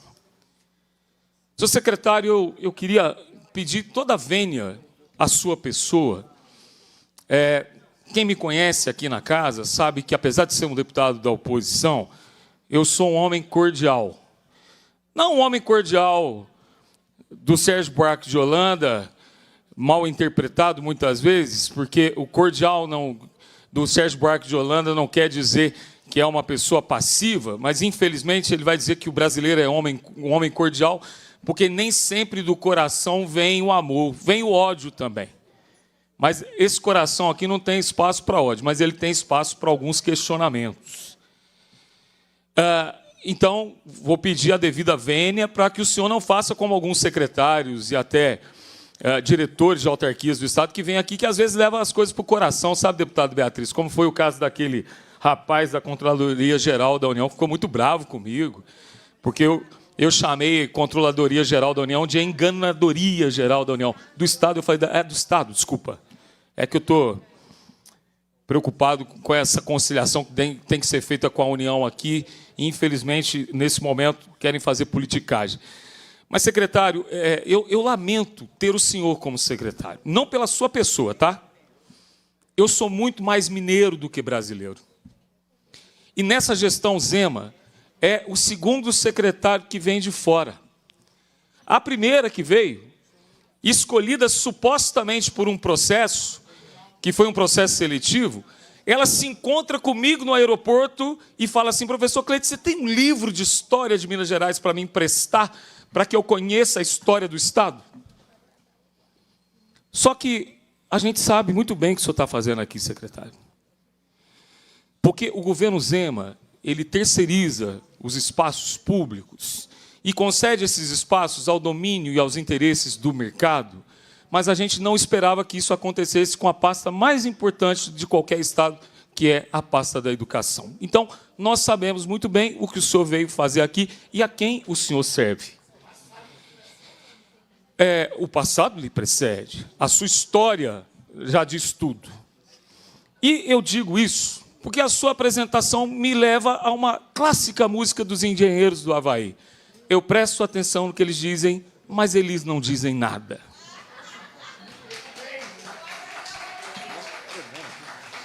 Superintendentes podem me aplaudir se quiser também. Eu sei que vocês querem, mas não podem. A vontade é grande. Com todo respeito aos superintendentes. Porque, secretário,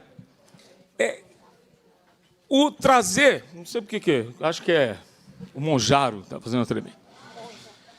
Secretário, o senhor protagonizou na história de Minas Gerais a segunda noite das garrafadas na história do Brasil.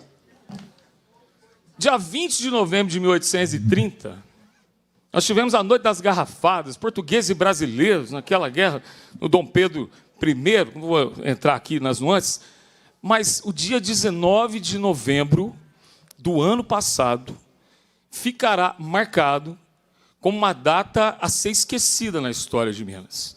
Quando o secretário de Fora, e aí eu vou mais longe, deputado Leleco, que não conhece, não é segurança pública, ele não conhece sociologia do futebol, e ele não conhece o que é uma arena. E deveria conhecer, porque desde Roma as arenas são espaços e lugares de guerra, conflito. Você não fala num churrasco, deputada Beatriz. Quem aqui torce para o Cruzeiro, quem torce para o Atlético? O América é da paz. E aí, você tem hoje a dificuldade com professores em sala de aula para controlar 40 meninos. O que dirá controlar 40 mil?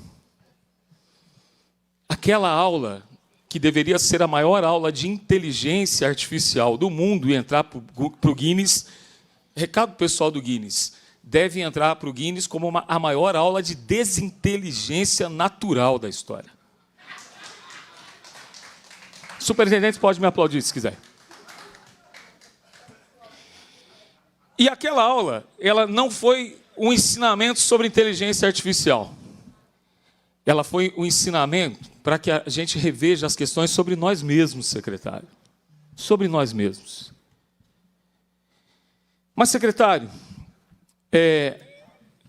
analisando a sua apresentação, e eu fiz, até sair daqui, deputada Beatriz, fui lá no gabinete para analisar, eu não quero entrar aqui em aspectos que dizem respeito a gestões anteriores de Vossa Excelência. Talvez a gente vai ter oportunidade, inclusive do dossiê que me veio do Pará, de 3 deputados que enviaram um dossiê sobre a atuação lá, mas, como eu sou um regimentalista, eu vou ficar preso ao regimento aqui e respeitar, inclusive, a saúde de Vossa Senhoria, que eu sei que está aí passando por problemas de saúde, e a pedido, inclusive, do nobre amigo deputado Gustavo Valadares e da nossa querida presidenta, Beatriz Cerqueira, para respeitar o seu tempo aqui. Mas algumas análises aqui, algumas perguntas que não precisa me responder agora, porque o senhor não vai dar conta de responder, então a sua equipe pode me responder depois, não tem problema.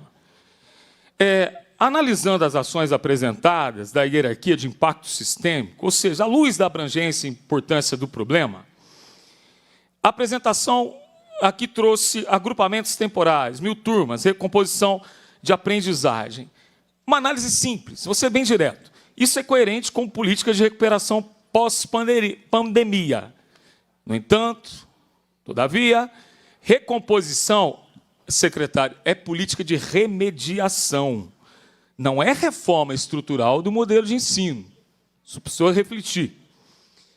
Mas aí a gente quer saber, no plano que até agora não chegou, há mudanças na matriz curricular?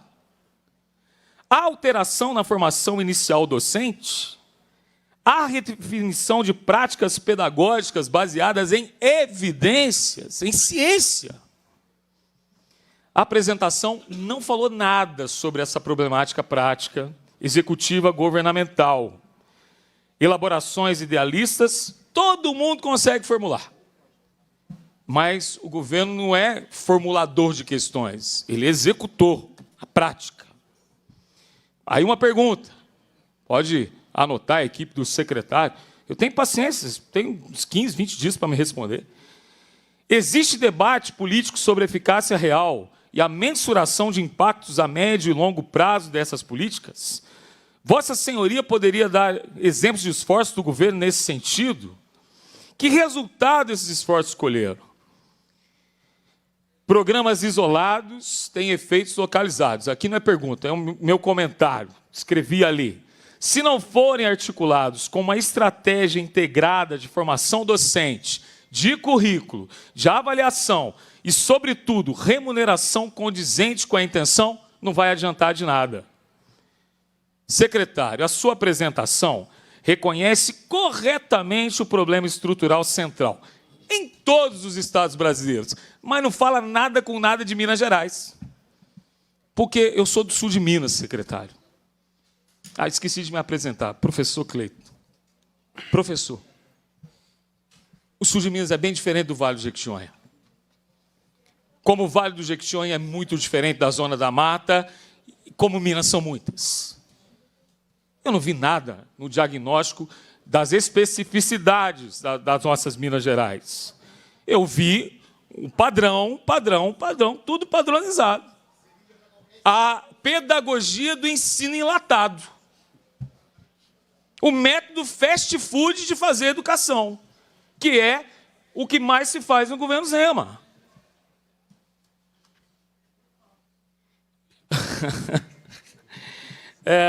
Reconhece também, beleza, evasão ligada a trabalho e desinteresse, violência e clima escolar. Do ponto de vista técnico, o diagnóstico não é negacionista, ele admite o problema. Mas a questão é, o reconhecimento genérico precisa ser trazido para uma especificidade mineira. O senhor concorda com isso? O governo admite e assume o diagnóstico para as políticas específicas do governo. Beleza. Mas nós não vimos isso na prática. Sobre governança e gestão, a forte ênfase na sua apresentação, vamos lá, reformulação do caixa escolar, transparência, regime de colaboração, racionalização de avaliações. Novamente, positivíssimo isso. Mas o ponto não é esse, secretário. A governança aparece predominantemente como gestão administrativa, especialidade do secretário a propósito.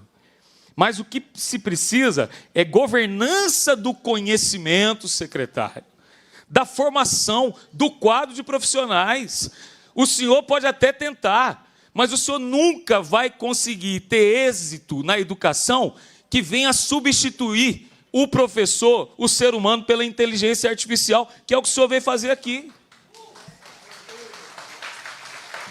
Ou seja, o que está em tese, o que está proposto, melhora-se o fluxo, mas não necessariamente cuida, trata do conteúdo formativo, da formação para tal, da implementação das propostas. Aí eu pergunto, senhor secretário, o que está sendo feito nesse sentido, além de eventos que somente comunicam necessidades reais? Quais as ações reais da formação do quadro? Vamos falar de educação técnica, secretário? Semana passada eu estive com o ministro da Educação, seu Camilo Santana, e os dados que ele me apresentou sobre os números que poderiam trazer benefícios, adesão ao Propag, com investimentos em educação técnica, os de Minas Gerais são os piores, secretário. Depois eu posso mandar para o senhor. Essa é a política mais estruturalmente ambiciosa da apresentação. Fala evasão, desinteresse, empregabilidade. Mas, secretário, vamos pensar um pouquinho. E a gente já pensou muito na vida. Se é que me entendem. Expansão de matrícula é diferente de qualidade de formação. Todo superintendente aqui sabe disso. Todo superintendente, todo professor que está aqui sabe disso. Expansão de matrícula é diferente de qualidade de formação. O governo Zema só trabalha com números, secretário.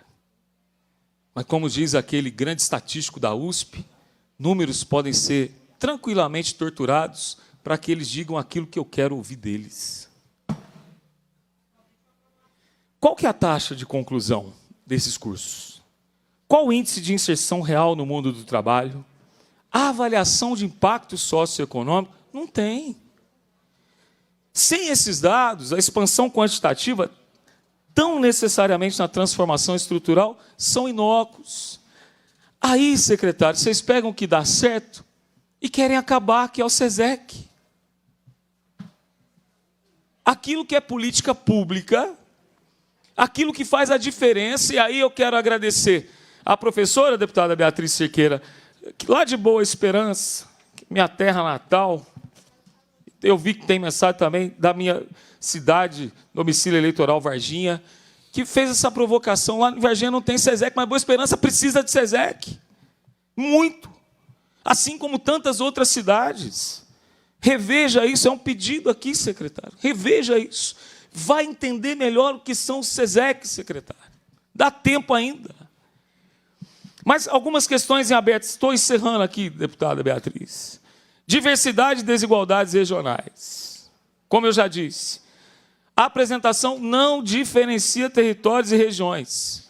Se há 72% de alfabetização, digamos em média ou no geral, isso poderia significar, por exemplo, quais as regiões que estão acima de 85% e outras abaixo de 60%? Qual a métrica? As estratégias de mensuração? Como se chegou a esses dados? Secretaria de Educação existe para fazer política territorializada. Equidade existe para virar média estatística. Ensino médio, que é onde está o gargalo real e verdadeiro. A apresentação admite defasagem nacional, mas onde estão os dados específicos do ensino médio mineiro? Se o problema estrutural brasileiro está nessa etapa, a ausência de dados estaduais, em se considerando Minas como estado síntese de representatividade, comparativos é significativo, somente se pudesse ser feito com dados reais, baseados em evidência. Encerro falando de clima escolar e avaliação. Os dados de bullying e insegurança também são nacionais. Qual a situação específica de Minas Gerais? Há protocolo estruturado de intervenção? Tem psicólogo suficiente na rede, secretário? Sem dados estruturais específicos, a política parece muito mais declarativa do que operacional. E, por fim, deputada Beatriz Cerqueira, a cultura avaliativa. A racionalização das avaliações é interessante, mas a pergunta é, isso significa menos avaliação? Ou avaliação melhor? A avaliação, secretária, é ferramenta central de governança pedagógica. Se for apenas simplificação burocrática, enfraquece o diagnóstico. Mas eu queria encerrar, secretário, com um texto que eu escrevi após a Noite das Garrafadas proporcionada pela sua secretaria.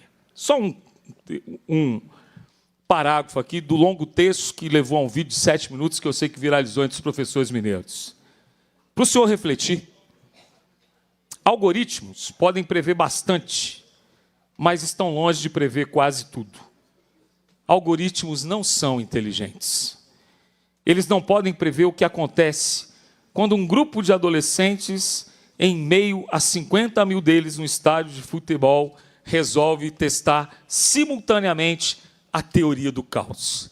Secretário, pare de testar a teoria do caos na educação mineira. Obrigado, presidente. Obrigada, deputado professor Cleiton. Pessoal, pelo horário, eu vou agora ouvir todos os convidados antes de voltar a palavra para o secretário, para que ele traga suas considerações. Agora, muito importante, secretário, de novo, eu vou reforçar, né, vou cobrar também o que foi o pedido da deputada Luhana sobre o plano em relação aos juros por educação. Nós estamos falando de R$ 1 bilhão. É função constitucional do Poder Legislativo essa fiscalização. A deputada Luhana focou, né, em algumas áreas seus questionamentos, assim como cada deputado está fazendo o mesmo. A nossa vice-presidenta da Casa está aqui, deputada Leninha, junte-se aos melhores. Bem-vinda. Porque é muito importante as informações, secretário. O debate que o deputado professor Cleiton aqui trouxe, o diagnóstico que o secretário trouxe é um diagnóstico nacional, com pouquíssimas informações de Minas Gerais. Eu tentei fazer um modelo de audiência de pergunta e resposta para a gente conseguir aprofundar. Mas sua apresentação ela não é mineira mesmo, não. Né? A sua apresentação, inclusive, teve um lapso, né, de que, no momento do gráfico, era uma apresentação do Pará, que não foi retirada e foi deixada ali. Todo mundo percebeu isso. Né? Eu não ia interromper a apresentação por causa disso, porque isso não é o foco. Mas, assim, faltou mesmo um debate de Minas Gerais, né? E aí a gente foi tentando aprofundar num modelo de audiência que a gente também não consegue aprofundar tudo, gente. Mas, assim, eu me lembrei, enquanto o professor Cleiton fazia o debate, secretário, sexta-feira eu estava nas escolas estaduais. E aí, quando fala sobre o professor decidir, ou dos alunos ficarem menos esgotados com avaliações externas, vocês precisam saber. Aí não é uma pergunta, né? Porque é projeto. Vocês destruíram a autonomia da escola. Eu não sei como é que alguém que é professor, professora, de formação, de opção, se sente bem com achar que um dia escolar é um link que vocês mandam, os professores são obrigados a ficar sentados, ouvindo uma pessoa aleatória, alheia à escola. Gente, como é que nós... O secretário vai passar, ele vai passar. Como é que nós chegamos a isso? Como é que nós reduzimos a rede estadual de Minas Gerais, que é essa potência de rede, de diversidade, com professores com muita competência, com pedagogos, com uma gestão... Como é que nós reduzimos a isso? Link de dia escolar, em que os professores são obrigados a sentar, estou contando para quem às vezes acha que está tudo bem. O professor obrigado a sentar e havia um link, que muitos agradeceram quando o link deu errado, né? Porque o link também deu errado. Como é que nós fizemos isso com a rede estadual? Como é que nós diminuímos a rede estadual a isso? A gente não se constrange com isso? Como é que vem grupos de São Paulo, gente? Todo respeito a São Paulo, mas a gente precisa de grupo privado de São Paulo para dizer para as professoras mineiras o que elas têm que fazer? Quase 300 milhões de reais de contrato? Movimente com grupos privados. A UENG não tem nada. A Unimontes não tem nada. A UFMG não tem nada. A Universidade Federal do Zoológico de Jequitinhonha não tem nada para a gente bater palma para 23 milhões de reais de dinheiro público para grupo privado. Como é que nós deixamos? Como é que nós deixamos que a rede estadual de Minas Gerais fosse reduzida a isso? Quem acha que reduzir o número de avaliações externas melhorou não foi na escola, pós-SAEB. Professores esgotados, estudantes esgotados, os indicadores que eram para fazer diagnóstico estão manipulados, gente. Porque faz esquema de organizar para fazer prova. As provas não eram o resultado de um diagnóstico? Não é isso que a gente faz quando a gente faz diagnóstico? Não tem mais credibilidade.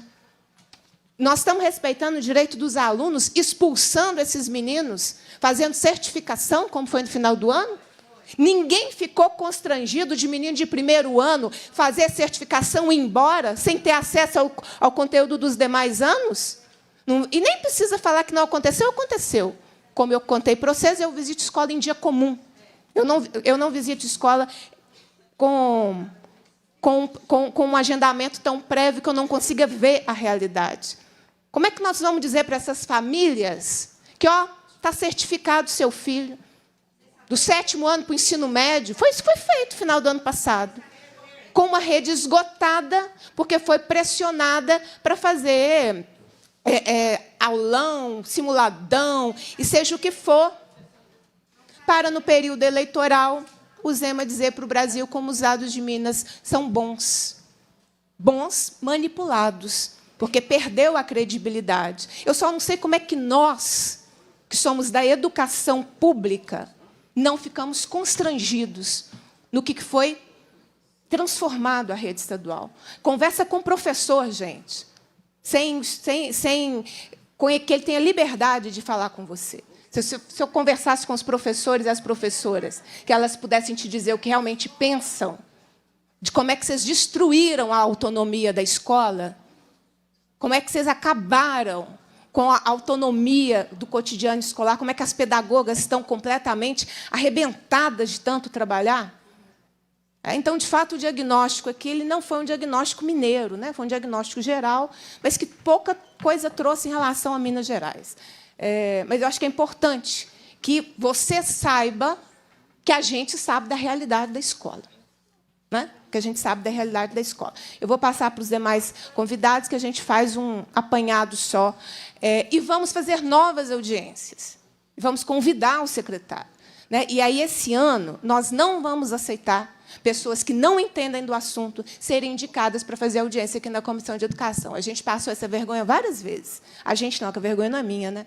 Mas várias vezes que a gente tentava aprofundar em assuntos, a gente não conseguia, porque quem vinha não tinha decisão, não tinha voz de comando e não poderia dar respostas à sociedade. Porque, quando a gente faz atividades da Comissão de Educação, nós estamos fazendo para a sociedade no Poder Legislativo. Mas eu me pergunto, como é que nós chegamos a isso?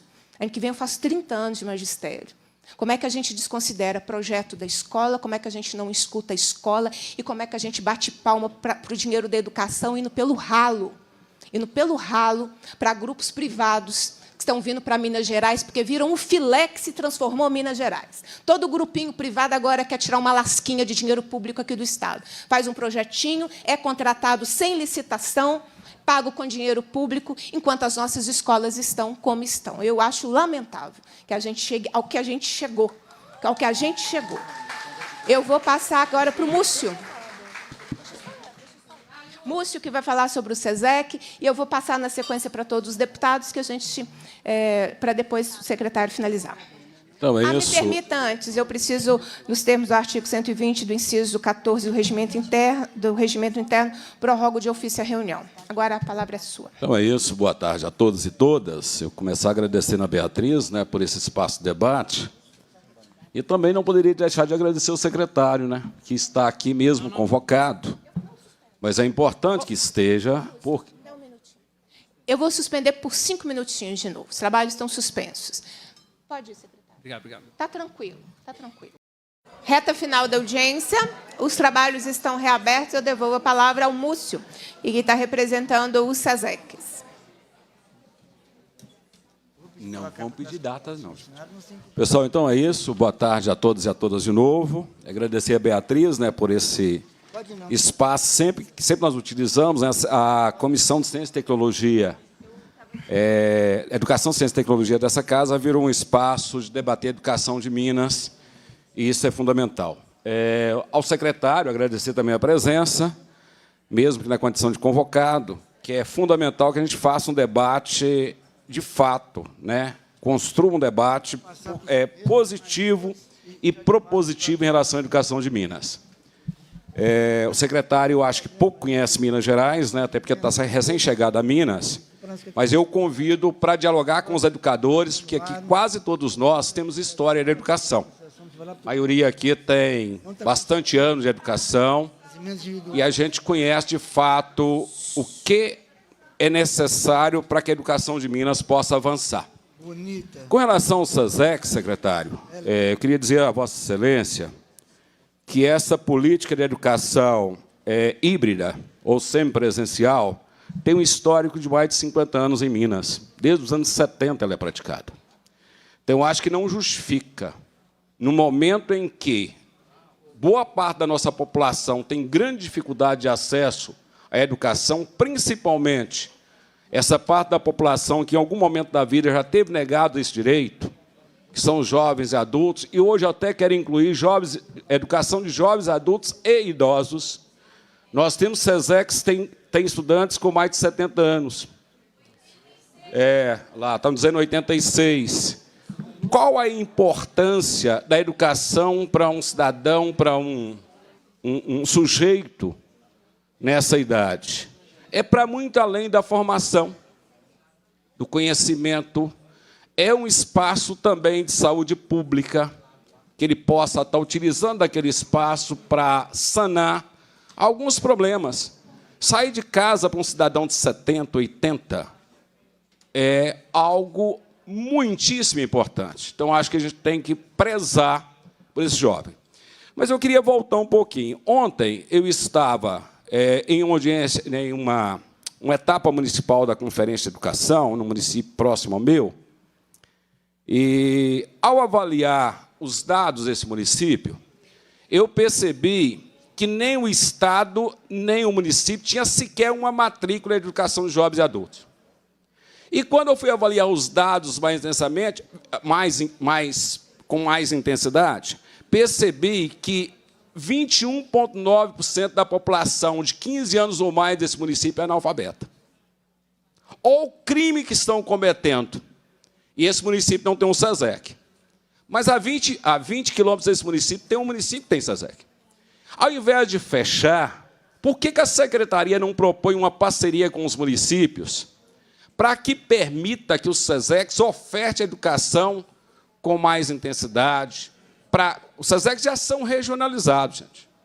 Boa parte dos SESECs atende para além, mesmo não tendo essa parceria. Seria fundamental. Outra importância, por que não discutir uma parceria com os municípios envolvendo principalmente o setor de saúde para estimular a presença nos SESECs? Eu estou aqui com vários documentos. Se a Vossa Excelência ler esses documentos, vai conhecer de fato qual é o serviço prestado pelos nossos SESECs. Serviços essenciais. Na minha região, Alto Jequitinhonha, Superintendência de Diamantina, nós temos 7 SESECs. Inclusive, temos aqui uma turma dos SESECs, né?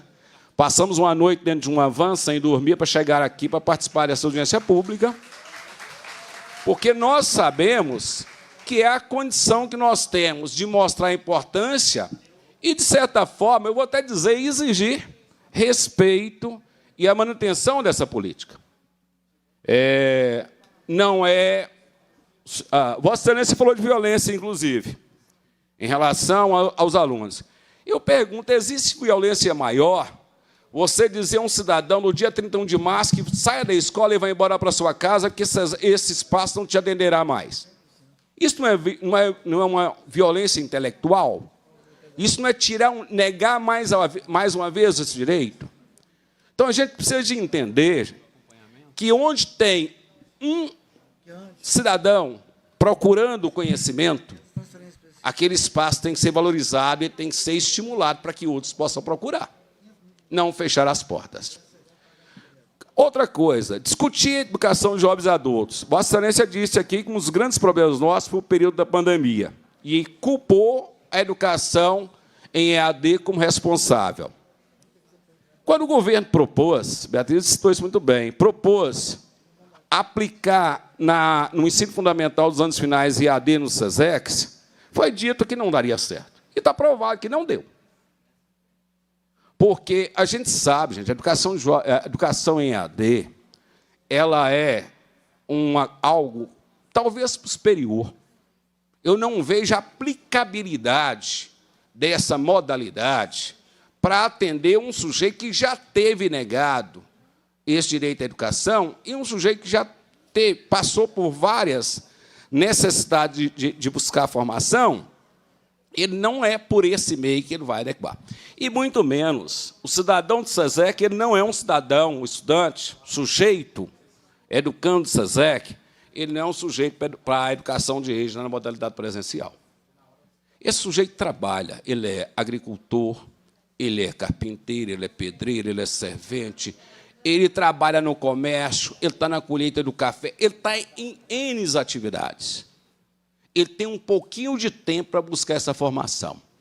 E o SESECs é referência, e eu acredito que a única modalidade que permita isso. Então, vamos entender como sendo essencial, e eu aproveito para pedir que faça visita ao SESEC, secretário, e que a equipe da secretaria também faça visita. Porque existe um ditado que vale muito, né? A cabeça pensa onde os pés pisam. Vamos pisar, de fato, os SESECs? Vamos verificar o que esse SESECs oferta? O que, de fato, é necessário para melhorar a política dos SESECs? Nós temos que avançar.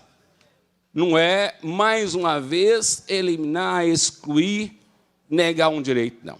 Vamos avançar nos SESECs? Se tem 50 anos de história, muito se aprendeu nesses 50.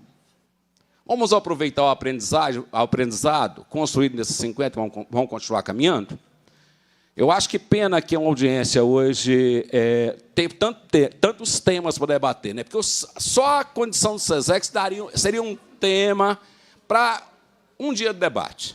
Mas, em função da dificuldade que é ter um secretário aqui, não só da educação, mas de outros também, que vários temas têm que ser tratados aqui hoje, e que eram essenciais. Eu, inclusive, vou para além do SESEX. A educação, nesse Estado, é a base entre os profissionais,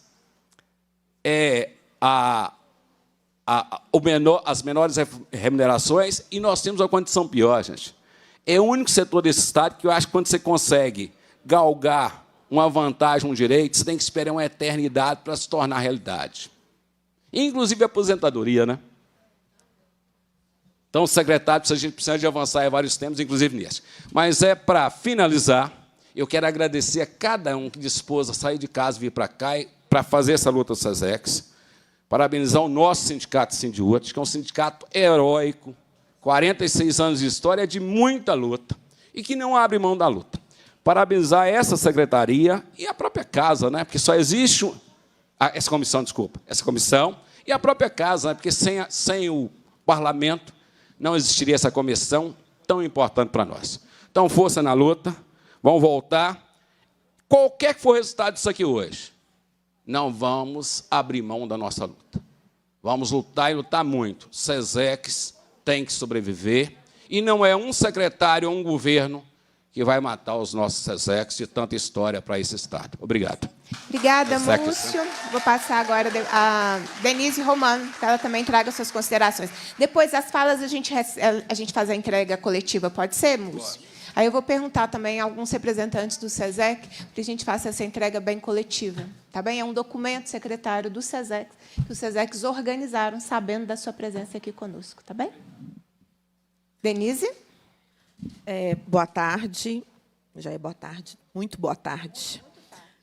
Cumprimentar a mesa, na pessoa da deputada Beatriz Cerqueira, presidenta da comissão. Saudar os companheiros, a queridíssima, magnífica reitora da UENG. Cumprimentar o secretário de Educação. Saudar a minha querida Eliana, foi minha professora na licenciatura, lá na pedagogia, na UENG. Não vou contar o que dia foi, para a gente não denunciar aqui quanto tempo a gente está aqui. Bom, primeiro, cumprimentar os diretores de escola presentes, a equipe da Secretaria de Educação, os companheiros do SESEX, que hoje paralisaram as atividades, mas, como Minas Gerais é um estado gigantesco e sofre com as chuvas, nós estamos com uma representação aqui, mas a paralisação aconteceu em todos os SESEX. Eu só queria, e vou ser bem objetiva, nós somos 238.276 trabalhadores em educação da rede estadual. 20% entre efetivos e contratados. 20% com cargos efetivos e os 80% com cargos de contrato. Eu só queria dizer que era necessário, na apresentação do secretário aqui, uma sinalização, uma fala ou um slide em relação às questões salariais do Estado de Minas Gerais.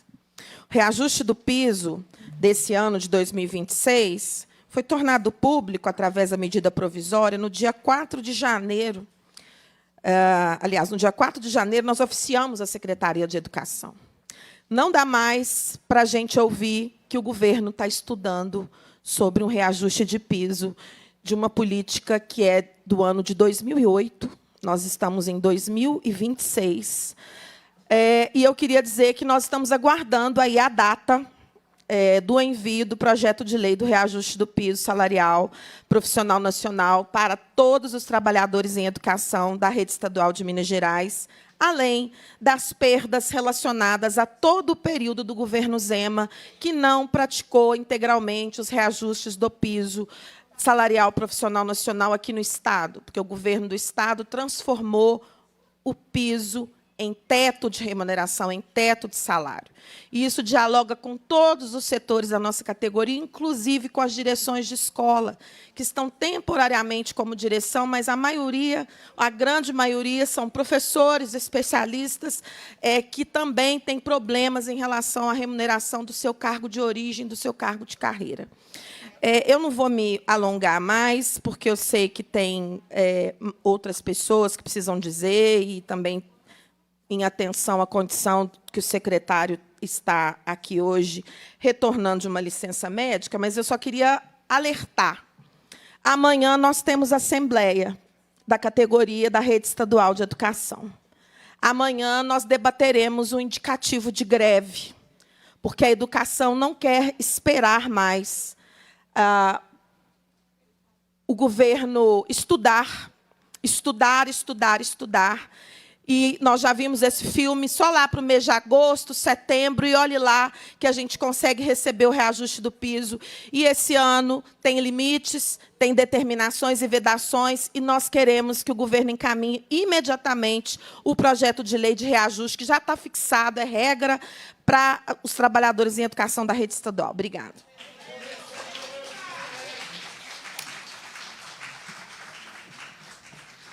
Denise, muito obrigada.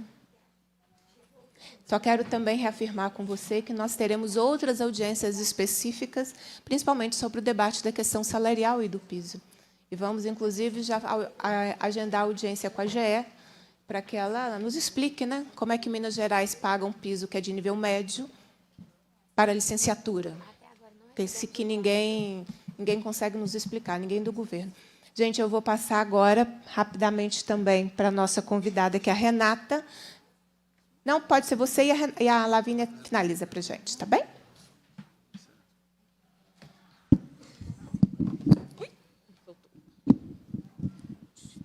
Boa tarde a todos e todas que estão aqui compondo a mesa. Gostaria de cumprimentar a deputada Beatriz Cerqueira, o secretário, em especial, a professora Lavínia, a nossa reitora.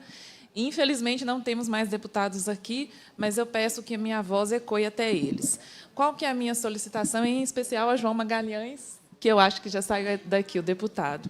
Em relação ao veto, foi uma luta muito importante. O veto ao projeto de lei 3983, de 2022, que trata da promoção por escolaridade dos técnicos administrativos da UENG. E que, infelizmente, depois de tanta tramitação, depois de tanta luta interna à instituição, sendo que isso seria uma demanda que deveria partir da Secretaria Estadual de Educação, partiu desta casa, e agradeço a deputada e os demais deputados envolvidos, e que foi vetado, e totalmente vetado. Como que uma Secretaria de Educação promove a formação continuada, tanto dos seus professores da educação básica, em respeito, e não paga, ou melhor, fala que promove, mas, ao mesmo tempo, na hora de colocar em prática o exercício e a qualificação financeira desses profissionais, veta. Já é um projeto de lei muito importante para nós, servidores administrativos da UENG. E aí eu gostaria dessa valorização. Eu já conversei com o secretário, ele falou que vai estudar o nosso caso em especial.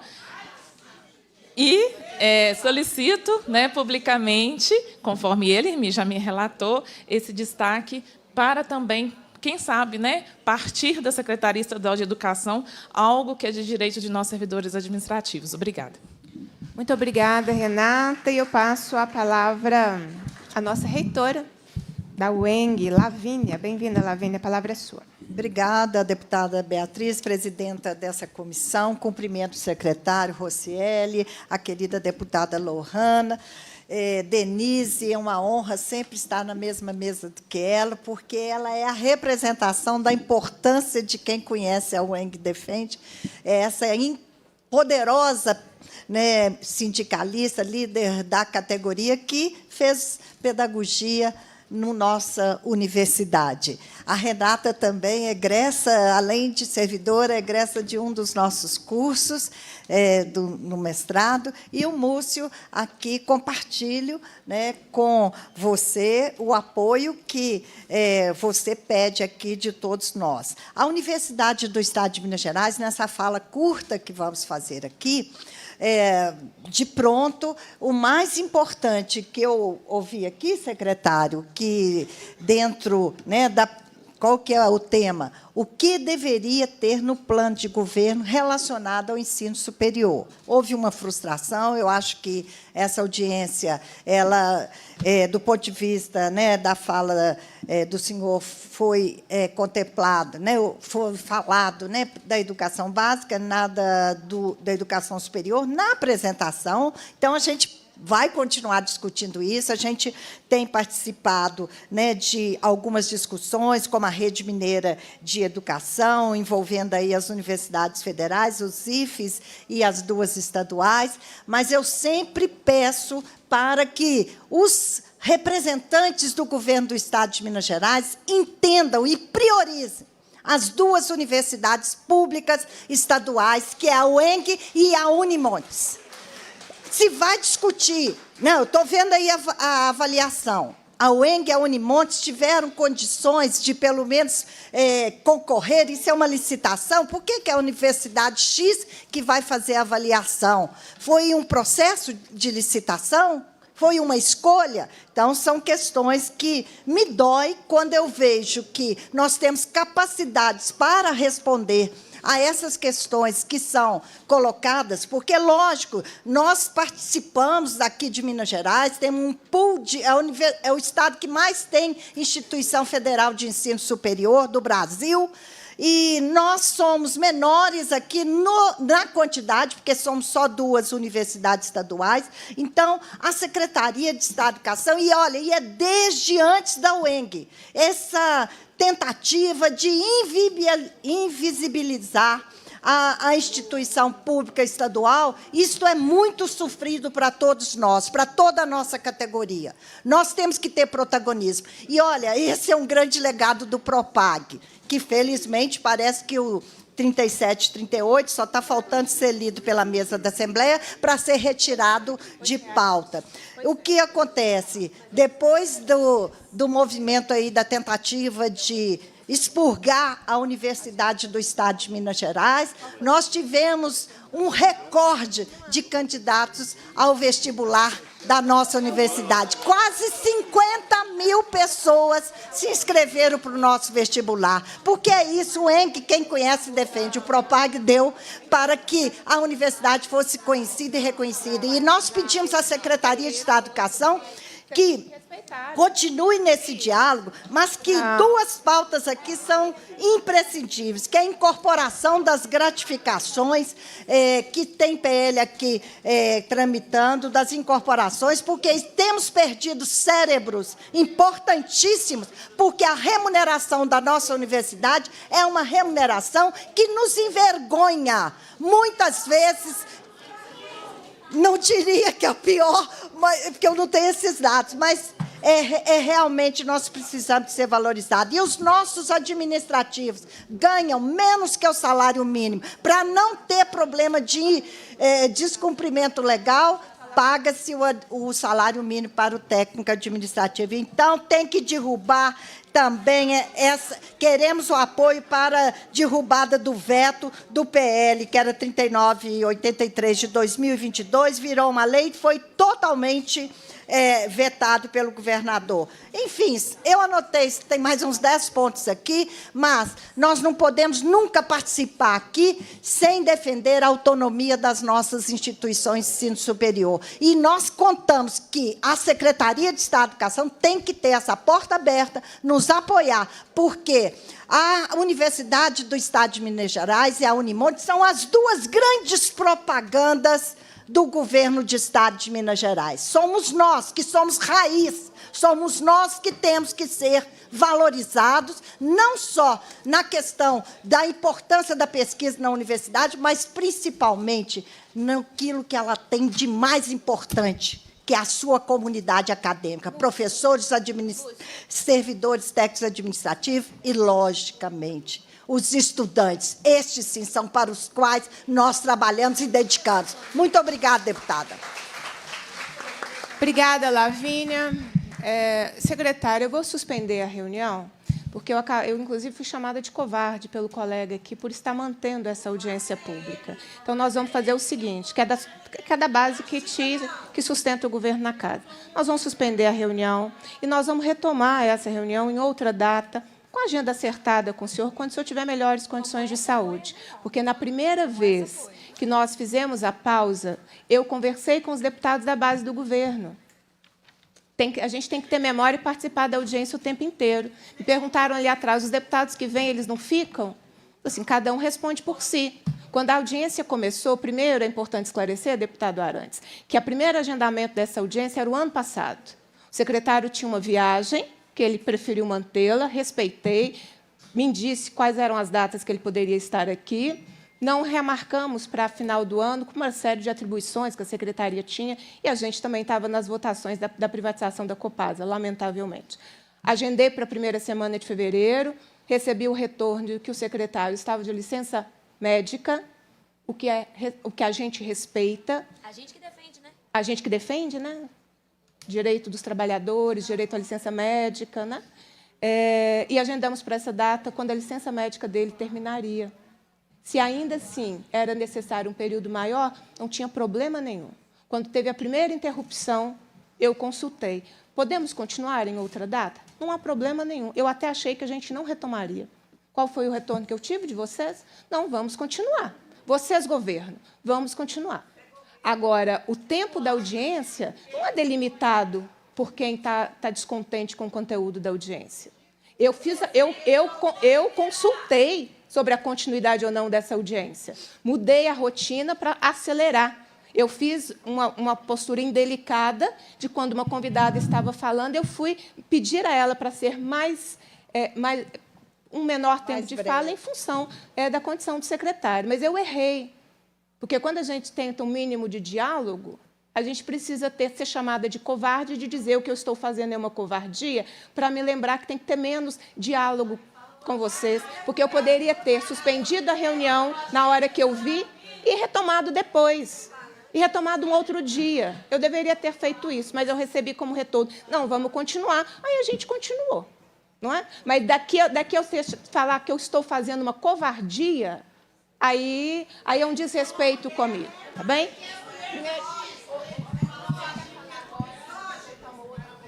Eu prefiro encerrar aqui. O secretário disse que prefere responder os questionamentos antes, secretário.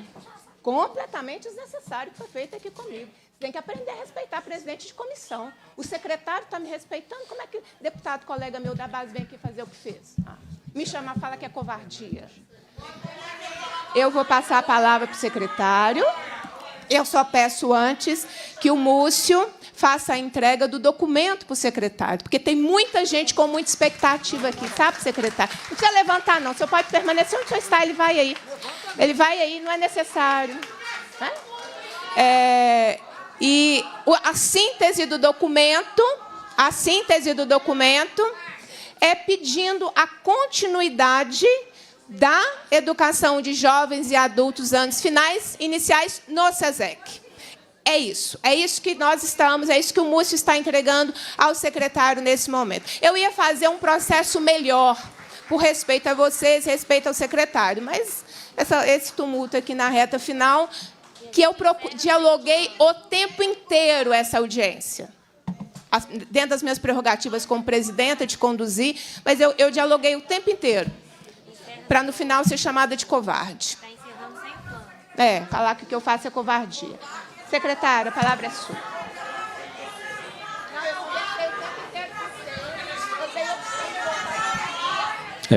Bom, deputada, quero primeiro agradecer, deputada, inclusive pelo diálogo, a senhora sim teve a compreensão, eu agradeço. Eu disse que iria até as 2 horas, 2h pouco, cheguei realmente a um limite mais físico aqui, eu agradeço, realmente.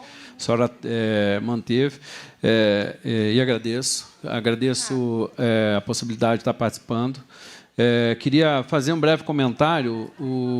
Apesar de não estar aqui, e obviamente vou mandar depois outras respostas, como ele mesmo referiu, o professor Cleiton, deputado professor Cleiton, mas ele tratou de um tema que acho que vale a pena entender, né? Recomposição é mediação. recomposição não é mediação. Recomposição não é mais só por conta da pandemia, né? Hoje, inclusive, os programas federais do Ministério da Educação são voltados à recomposição da aprendizagem, deputada Beatriz, justamente porque deve ser uma recomposição a todo tempo. Então, eu entendo que a discussão, eu quis salientar a pandemia como algo que trouxe mais desafios para a recomposição da aprendizagem. O próprio livro didático não é suficiente hoje para o professor, porque o livro didático está trabalhando, pensando no currículo, pensando na Base Nacional Comum Curricular, no terceiro ano do ensino médio, e esse aluno está com o nível do 7º ano. Portanto, o livro didático não está conectando hoje com o aluno, e isso tem sido discutido no Brasil inteiro, né? O livro didático realmente é um programa dos mais fundamentais, mas a necessidade de você pensar recomposição de forma constante, independente de pandemia, e a todo tempo. E aí eu concordo com o deputado, tem algo que é avaliar para trazer o feedback para a intervenção pedagógica. Eu acho que esse é o grande desafio que a gente tem numa rede, obviamente, tão grande, que nós temos que fazer. E entendendo que se o aluno está em determinado nível, que a gente consiga fazer intervenção para aquele nível que está o aluno. Porque senão ele fica, muitas vezes, e essa é uma dificuldade muito grande para o próprio professor, porque ele tem uma turma com muitos alunos, e dentro desses alunos, cada um está num nível distinto, diferente. Isso em português e matemática, que é a base para outros tantos, que o aluno sem matemática não vai desenvolver física, não vai desenvolver muito bem química, língua portuguesa como fator de interpretação, para além da alfabetização, mas para o letramento ao longo da vida, que é tão fundamental, ele acaba trazendo um impacto, obviamente, elevado. Então, assim, sobre pormenores, inclusive, a deputada citou, obviamente que não seria nem possível, numa apresentação tão curta, trazer tantos detalhes mais, deputada, né? A gente sabe que tem muitas regionalidades, a gente tem discutido muito isso, obviamente, Minas Gerais, são muitas Minas Gerais, são muitas regiões com distintas características, e dentro de cada região, escolas estão. Eu não posso, por exemplo, citar que Belo Horizonte, as escolas têm situação igual, porque não tem. Elas estão, cada uma, dentro de uma comunidade que deve ser pensada, racionalizada a partir disso. E o nosso diálogo com as lideranças, que são os nossos gestores, com as equipes de gestão escolar e com os próprios professores, tem sido muito nesse sentido.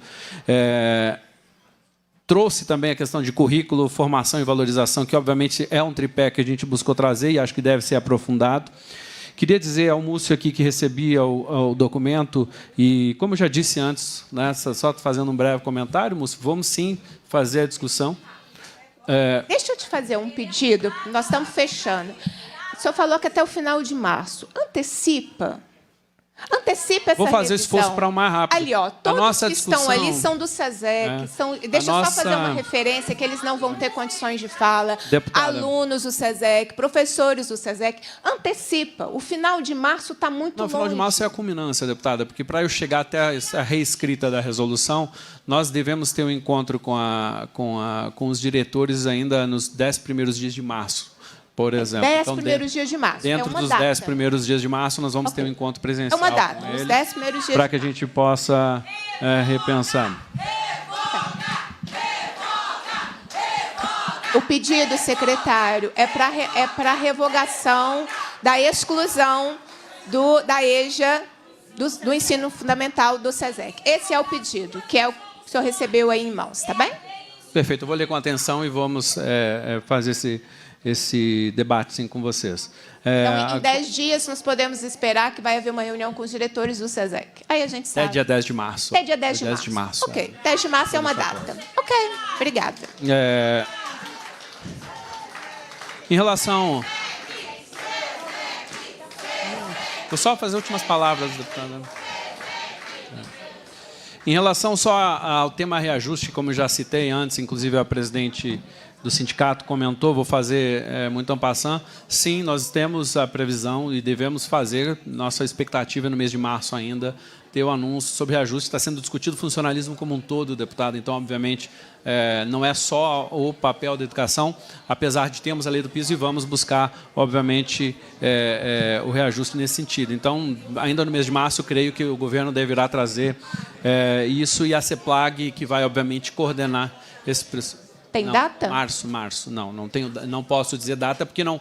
mas eu não posso, deputada. Não é algo que é exclusivamente da minha coordenação, né? Nós temos eu tenho que respeitar também os trâmites que envolvem, obviamente, a Secretaria de Planejamento, que coordena não só da minha área, mas de qualquer área, né? A área de pessoal, de decisão. A gente participa, obviamente, junto, né? Mas não é, nem posso tratar exclusivamente disso. Ademais, deputado, eu sei que a gente tem muitos temas que merecem e requerem um aprofundamento maior. Acho que tem uma quantidade de temas relevantes, importantes, que a gente trouxe muito en passant, que acho que a gente pode reenviar às senhoras e aos senhores aqui outras informações.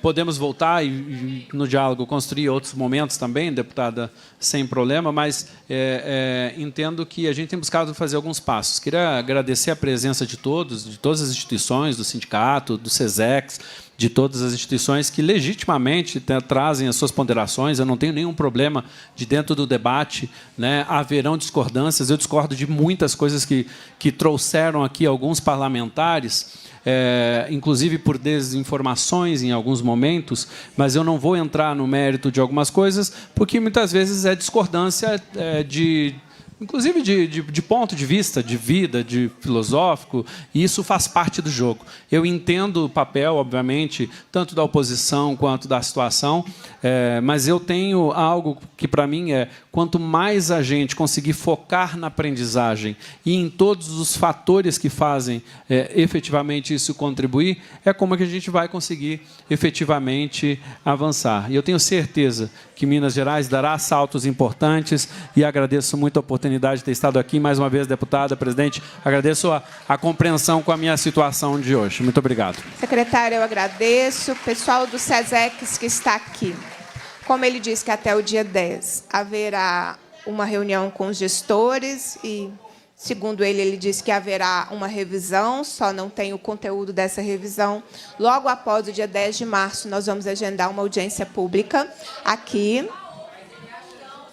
Já houve uma reunião com gestores.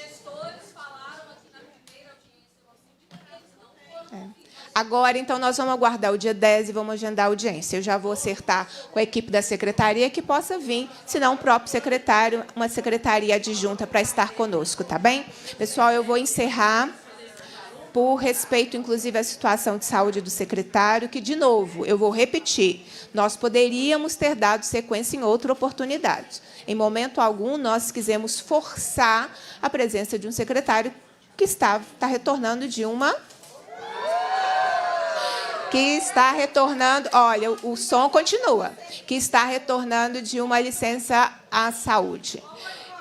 Então, eu acho que fiz os esclarecimentos a respeito disso. Eu não sei se eu continuo ou se eu paro, porque o som continuou normalmente. Quero agradecer a todos que fizeram parte dessa audiência, os SESEX que se mobilizaram, profissionais da educação, o Sindiúte, a Dueng, a comissão de técnicos. Agradecer os gestores presentes aqui, superintendentes, regionais de ensino. Acho que essa audiência foi uma audiência muito boa, muito importante na perspectiva de abrir importantes e necessários debates. Vocês sabem que aqui, com a gente, tudo tem sequência, nada é só um evento. Secretário, muito obrigada pela sua presença aqui. A nossa magnífica reitora, presente aqui conosco, eu agradeci todo mundo, Múcio, todos que tornaram possível essa audiência. A Lohana, novamente, está aqui registrando que o plano não foi enviado. Nós vamos fazer uma audiência específica desse plano, do jeito que as coisas estão. Cumprida a finalidade da reunião, a presidência agradece a presença de todos. Convoco os membros para a próxima reunião ordinária. Muito obrigada, e a gente segue fazendo as lutas necessárias. Determina a lavratura da ata e encerra os trabalhos. Um bom retorno a todos que estão aqui presentes. Gratidão. Já vou justificar que nós vamos sair correndo, porque está no meio de votação no plenário. Eu já tinha avisado isso antes, e por isso essa audiência ela teria um término, não se estenderia por conta do plenário. Tá bem? Beijo no coração de vocês. Bom trabalho.